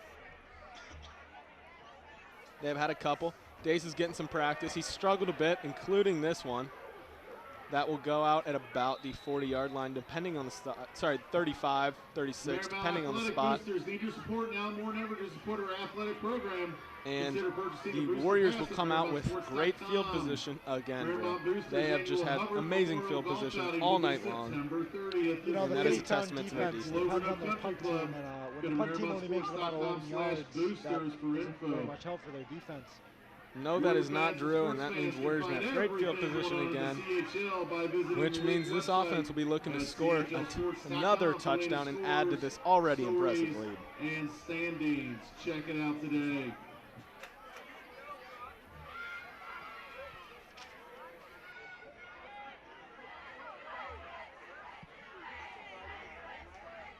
Let's also give a shout out to our other sports teams as Dorston throws it to Stewart. And Stewart spins away from the tackle. And we'll go out at about the 10-yard line, and the Warriors have already started to make a drive down the field, already inside the red zone. First play of this drive, and they make it about 23 yards. That just sums up this game. It's 38-7 here at Kusel Stadium, and the Wildcats are yet to enter the Warriors too heavily. Let's take another look at that. Stewart makes the catch, then spins away from the tackle. That has been a common theme tonight. The Finneytown Wildcats struggling a bit at bringing down these Warriors. And we look at the Finneytown Wildcat and Mariemont Warriors cheerleading, doing the Do It chant. Way to go, ladies. The energy is definitely here tonight. Like we've said before in this broadcast, it is homecoming night here at Kusel Stadium, and the energy is on this field for sure tonight. Coach Leone said that their team is definitely using that as fuel. Dorston handed that one to Tappy.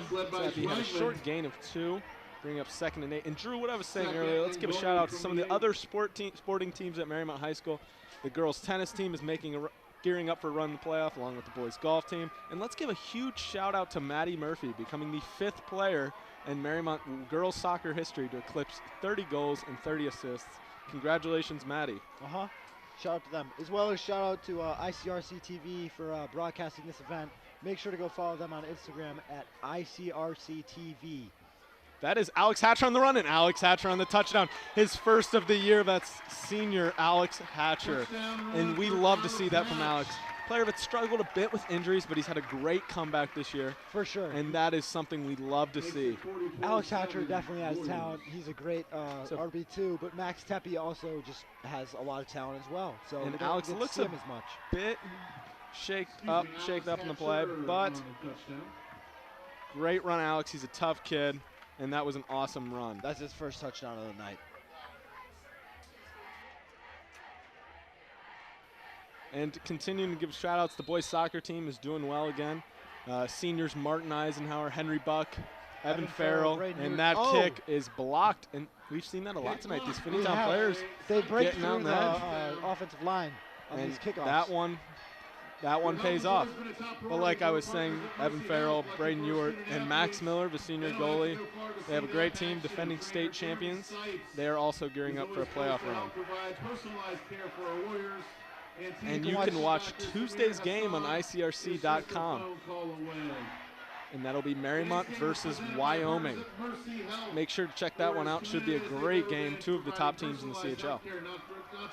It is 44-7 here at Kusel Stadium with 2:13 left in the third. It's going to be a Warriors kickoff. Thank you, Mercy Health. Marco Zanardo will come out to kick again. The Warriors scored twice in this half. 2 quick scores, and we have 2 minutes remaining in this third quarter, Drew.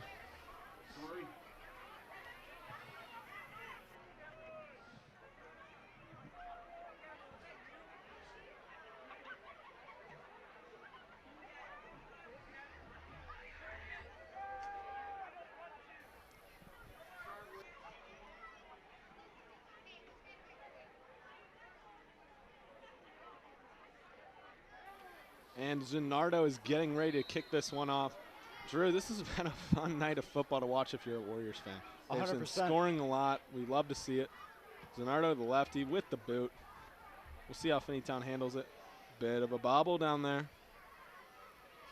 And it looks like that was a good run, bringing it out to about the 25. Like you said, Tom, it is a good night to be a Warriors fan, but there's still plenty of time. I mean, Wildcats could definitely try to make a comeback here. I wouldn't go that far, Drew. Bit of a game, might be a bit out of their reach with only 1 quarter left. They could at least make an attempt and can make it this game interesting. a little bit more reasonable. Make it a little interesting. Other teams won't see it on the scoreboard as that big of a win, and it'll create a little momentum going into the rest of their season. And we'd love to see the Wildcats just gain a little more confidence on offense, move that ball in a more positive direction. We saw it at the end of the first half. Let's see if they do the same. Looks like Siakam's going to take it himself. He'll get back to the line of scrimmage. Siakam for about 1 yard there. A bit of a bobble. I feel like that play sort of sums up their offense. They keep the ball on the ground a lot, but the Warriors seem to stop them very well. And I think it just comes down to their O-line not getting really good blocks. Warriors are getting into the backfield early. You know, Finneytown creates a lot of separation there. Number 9 still injured on the sidelines. We don't have a confirmed update of the injury. That is Javian Coates, my bad. And we just hope, we don't have a confirmed injury, but we hope he's doing all right. As the ball comes out, it appears Warriors to be returned by signal Finneytown. them, but I feel like it was a Finneytown return.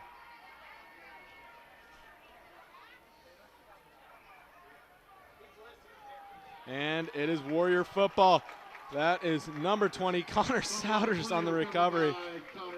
Came out of the pile with that one. That is senior, number 20, Connor Souders. That is his second recovery of the night. The first one, the big onside kick. He had a great onside kick for about maybe 10, 15 yards. Just picked it right back up, Warriors football. And obviously here, fumble, easy return. And it'll be Warriors football on the 20. Heads up play by Souders. Didn't try to pick up the ball, dove on it. That is a veteran play and a great play nonetheless. Warrior football inside the red zone as we approach the end of the third quarter. Score 44 Warriors, 7 Finneytown Wildcats. We will see you back for the fourth quarter as we take it into a short break.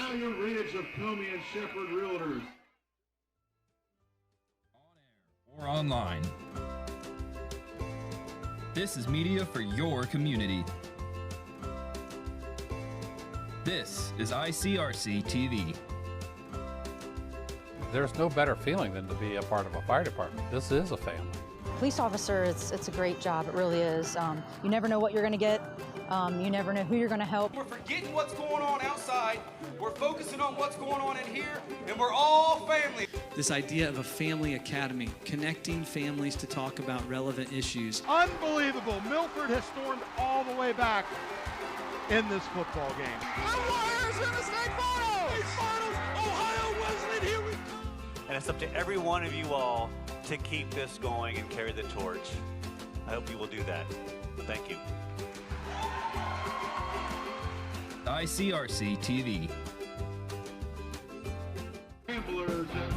And we are back at Kusel Stadium for this fourth quarter of action.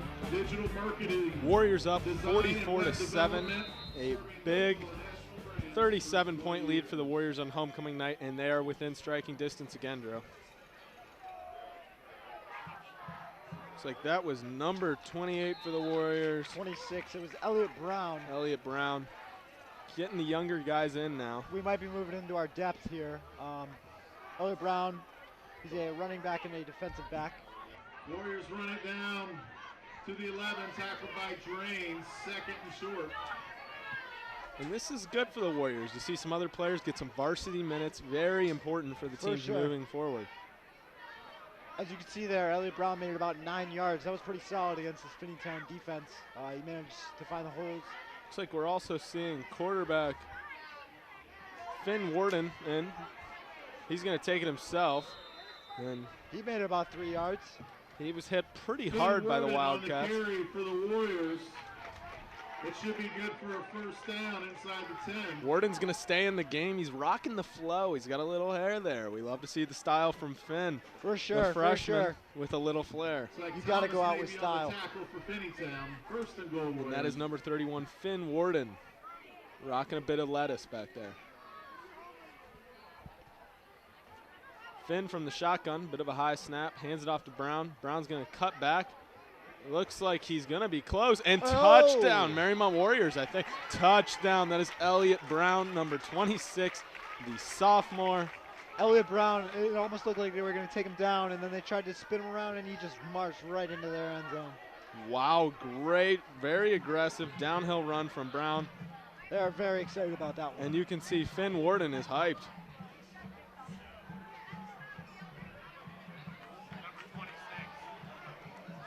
Let's take another look at this.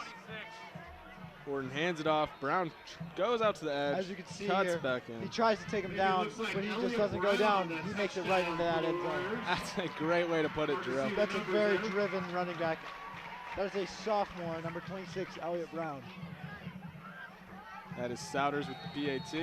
And the kick is good. 51-7 here at Mariemont High School. Still a beautiful night with 10:26 left to go in the fourth. It is indeed a great night, Drew. Perfect night of weather. It's all you can ask for. I mean, it's like we're playing dome football, Drew. It's like we're in a dome. It's that perfect right now. No wind.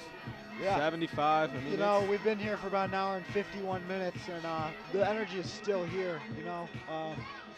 We got our Warriors cheer still going strong, and still a strong student section as well. Very strong. Few kids have left, but nonetheless, a lot of energy over there. Even our junior high Warriors coming out to support tonight. That's for sure. Another look at that student section, still very strong. Very strong over there. Finneytown coming out once again on the kick return. Let's see what they can do here. And Marco Zanardo back out to send it back to the Finneytown Wildcats for the fourth time this evening.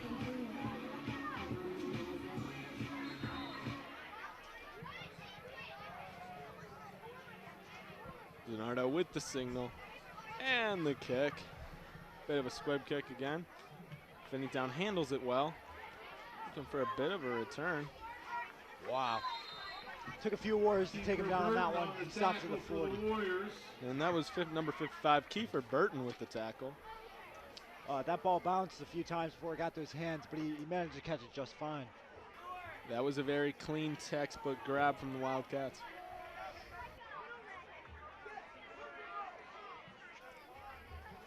It's going to be 1st and 10 here at the 40.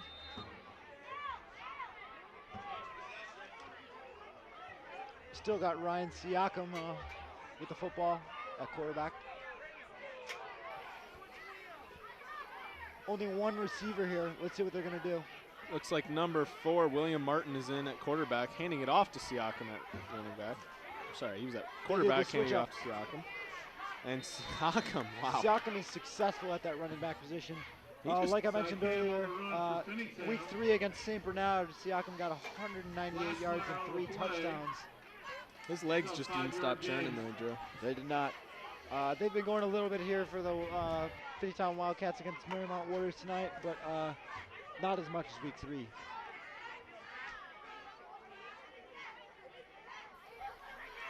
And that is again Martin in the shotgun. They've switched quarterbacks from Siakam to Martin. Just switching positions. They had Martin at running back. He moves to quarterback. Siakam's going to move to running back. They're here at the 2-receiver spread here.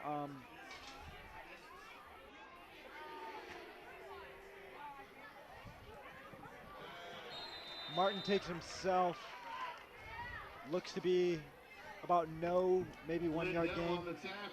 And it definitely screams. He took it wide there. Drew, you'd say it definitely gives away that they're going to run the ball when they go up to get out of the huddle. 100%. With that 2-receiver set. Their offense the entire night has screamed run. I would agree, Drew. With only 1 touchdown though, their run game hasn't been too hot.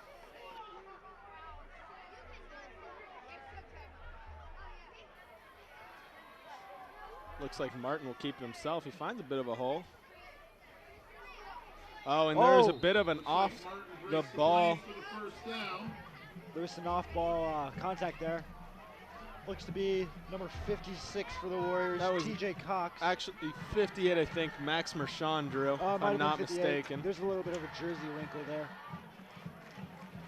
Believe it's 58 Mershon. There was no flag, however. Actually, I think you were right, Drew. That was 56, TJ Cox. Martin steps back to throw.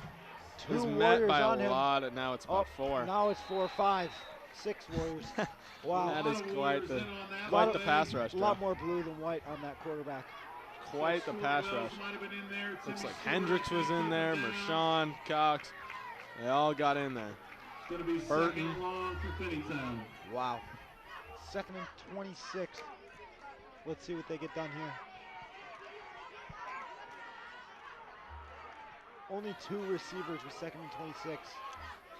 Looks like they're just going to run this one, most likely. Martin tried to throw it on the last one. It's tough to run 26 yards, Tom. It's tough to throw it when you've got 7 guys in your face. So, you know, I get it. Looks like that was Stuart Wells meeting him in the backfield. Stuart Wells. Looks like their punt team might be coming out here. One would think, Drew. One would think. Barring any crazy play call from the coach. Oh, it's only 3rd and 30. You are right.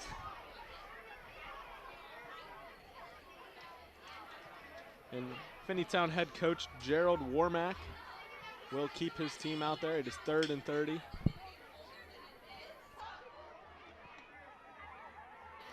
And Martin, little bit of a looked like maybe a false start. Violation of the rules on that play. We'll see what the call was. 5 yards against Finneytown. False start, Wildcats. At the concession stand. It is going to bring up 3rd and 35 now. Drew, I'm thinking pass, but they did just show run from 30. Maybe just trying to get some better field position for the punt. Maybe, Tom. Are going to have to get to about the 50, looks like the 40-yard line of the Warriors, and they're sitting at their own 25. Would have to be a big gain from the Wildcats. They've got Siakam back at quarterback. 3rd and 35 empty backfield. He's easy to come back with. Going to try and throw it. Oh, he's running it. He's going to take it himself, and he shows off that speed. Lightning oh, my Lord. Quick. Wow. Wow. Wow. He's gone 30. And that was a first down. At the 25. Well, that was a first down. We stand corrected. We said he couldn't get it on the run. Do not doubt Ryan Siakam, number 1. And we saw that speed. Let's check this replay. He starts at about the 20. And as you can see here, he does not stop. Looks like he ran about 50 yards there. Makes it right, just weaving in and out of our Warrior defense when Barrett Lindell makes the tackle. And that was some speed, Drew. That was definitely some speed. That's what we were waiting for. Looked like the other guys were moving in slow motion. Sounds like that's what St. Bernard saw week 3. He rolls out, looking to throw. Now he's just going to take it himself, stroll out of bounds at about the 20, and they're now in the red zone. Looks like number 55, Kiefer Burton, broke through the offensive line there and was chasing him down, scared him out of the pocket. And we are now inside 5 minutes left in this game with about 4 minutes and 24 seconds left. Be sure to follow us on Instagram at WarriorsWBN. And be sure to follow ICRC-TV on Instagram at ICRC-TV. And let them know if you'd like to volunteer. They need volunteers, whether that be cameramen, announcers. They'd love to have you. It's a lot of fun and a great experience. Siakam in the shotgun again. Will he just take it himself again? No, he's going to throw. And it is complete, and that is Siakam's second touchdown pass of the night. Touchdown Wildcats. That was an excellent route here by number 21. Days Savage. It was a slant route right in the end zone. Perfect throw. Let's check this replay. Nice catch. Right past number 17 on the Warriors, Timmy Stewart, into that end zone. But with 3:45, and they're down by about 25, 30 points here, I think that they might not be able to come back, Tom. Yeah. It would be quite the miracle drill. A nice kick. That was Finneytown extra point is good. Number 29, Adam Imholz on the kick. He is 2 for 2 tonight, making it 51-14. That was a nice throw by Ryan Siakam. He really did it all on that possession, Drew. Getting the third and 35. That was crazy. I thought there was no chance that they got that 3rd and 35. Let's take a look at that again. Ryan Siakam. Looked like he had nothing, Drew. He's moving. He's moving against that Warrior defense. I mean, that is one fast guy. I mean, he just had that route down, man. He had a plan in his head. And then here's that touchdown play. Number 27 receiver, Days Savage. And that is why Ryan Siakam is our player to watch. He can do it all.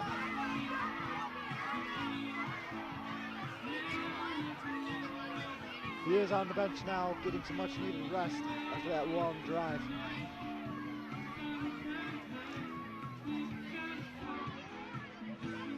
Warriors student section still going strong with 3:45 left to go in the 4th. And we thank all of them for coming out. It has been great to have them here, and we've had the whole community out tonight at this homecoming night. It's been quite an eventful night. We had our alumni here today. Again, huge shout out to them. Love that they come back and talk to the students. It's been great to meet them. It's great to be a Warrior, Tom. It is. In Finneytown with the kickoff. Looks like Connor Souders will take it back. He's running. I think there was a block in the back there from Tepe. A couple flags down, and he makes it a 30. I saw at least one block in the back from Tepe there, Drew. I did. Souders on the return, taken down by Thomas. Flag on the play. Will be interesting to see who the Warriors send in at quarterback on this possession. Against the Warriors on the return. Looks like there's going to be a personal foul, not a block in the back. It looked like they took a few of our depth off the field after that Ryan Siakam 35 on 3rd down play. But we're going to keep some of them out. Looks like it appears Finn Warden will stay in at quarterback. The freshman getting some much-needed game reps, Drew. Practice makes perfect, Tom. And they are getting some good practice tonight. That is true, and they could very well be the future of Mariemont football, so it is important to get them some game time. Looks like Warriors will start around the 11. Warriors will start this possession at the 11. with 3 minutes and 23 seconds remaining. 89 yards to go in one drive with 3 minutes and 20 seconds left. Let's see how the Warriors do on this one. We do have Finn Warden at quarterback, not David Dorston. Nor Charlie Tully, the usual backup. Yeah. Looks like, but Tully does start on defense, so no need to force injuries. It is going to be 2nd and 8. Warden gets the signal from Coach Leone. Warden comes into the huddle with the call. Some last-minute substitutions being made here by the Wildcats and the Warriors.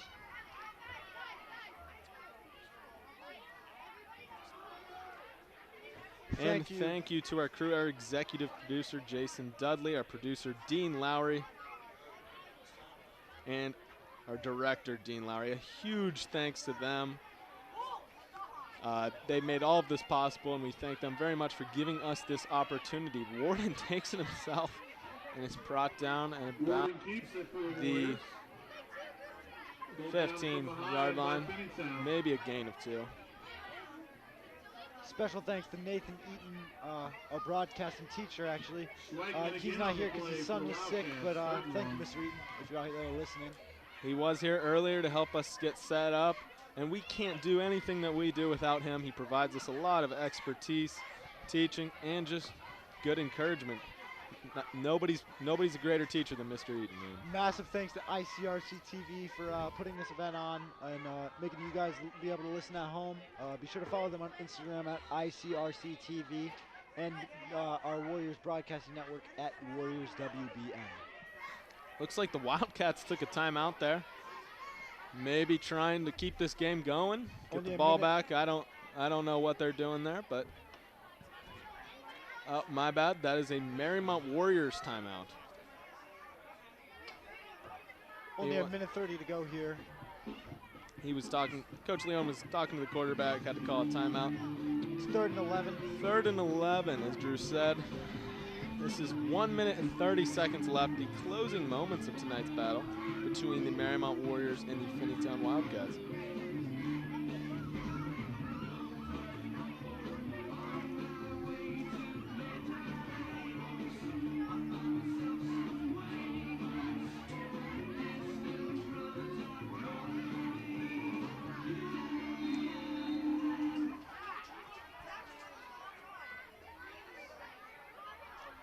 Warriors football at the 10. Let's see what they do here. 3rd and 11. Warden in the shotgun. Won't throw it, but will run it to Elliott Brown, who gets pretty close to the first down, Drew. But they about 6 yards there, 5 yards. And they had a lot to go. Nice gain on the play for the Be Warriors. a minute and 9 seconds remaining. Bringing in the punt team.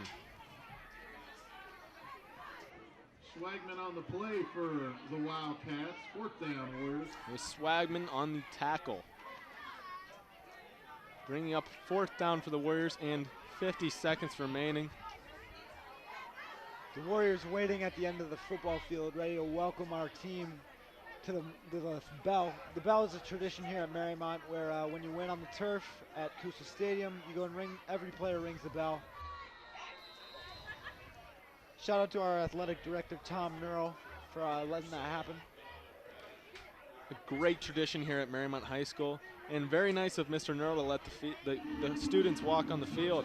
And speaking of the field, Drew, we've got new turf here at Kusel Stadium. We do. It's brand new turf, and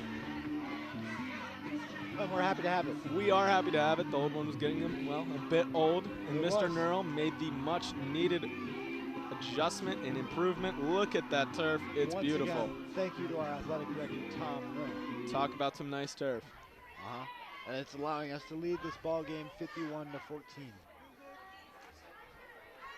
Warriors took the time out there so that they could have the Finn Warden get on the field, run out the clock.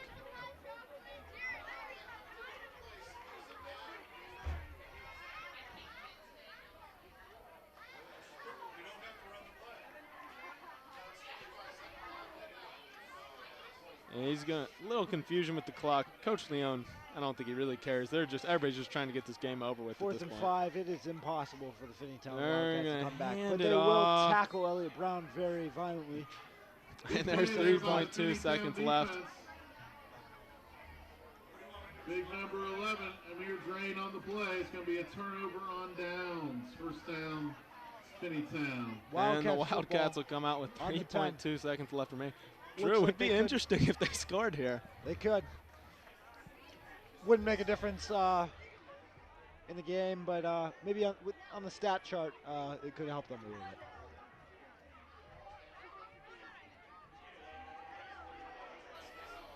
Could be nice. 51-27. 21 looks a lot better than 51-14.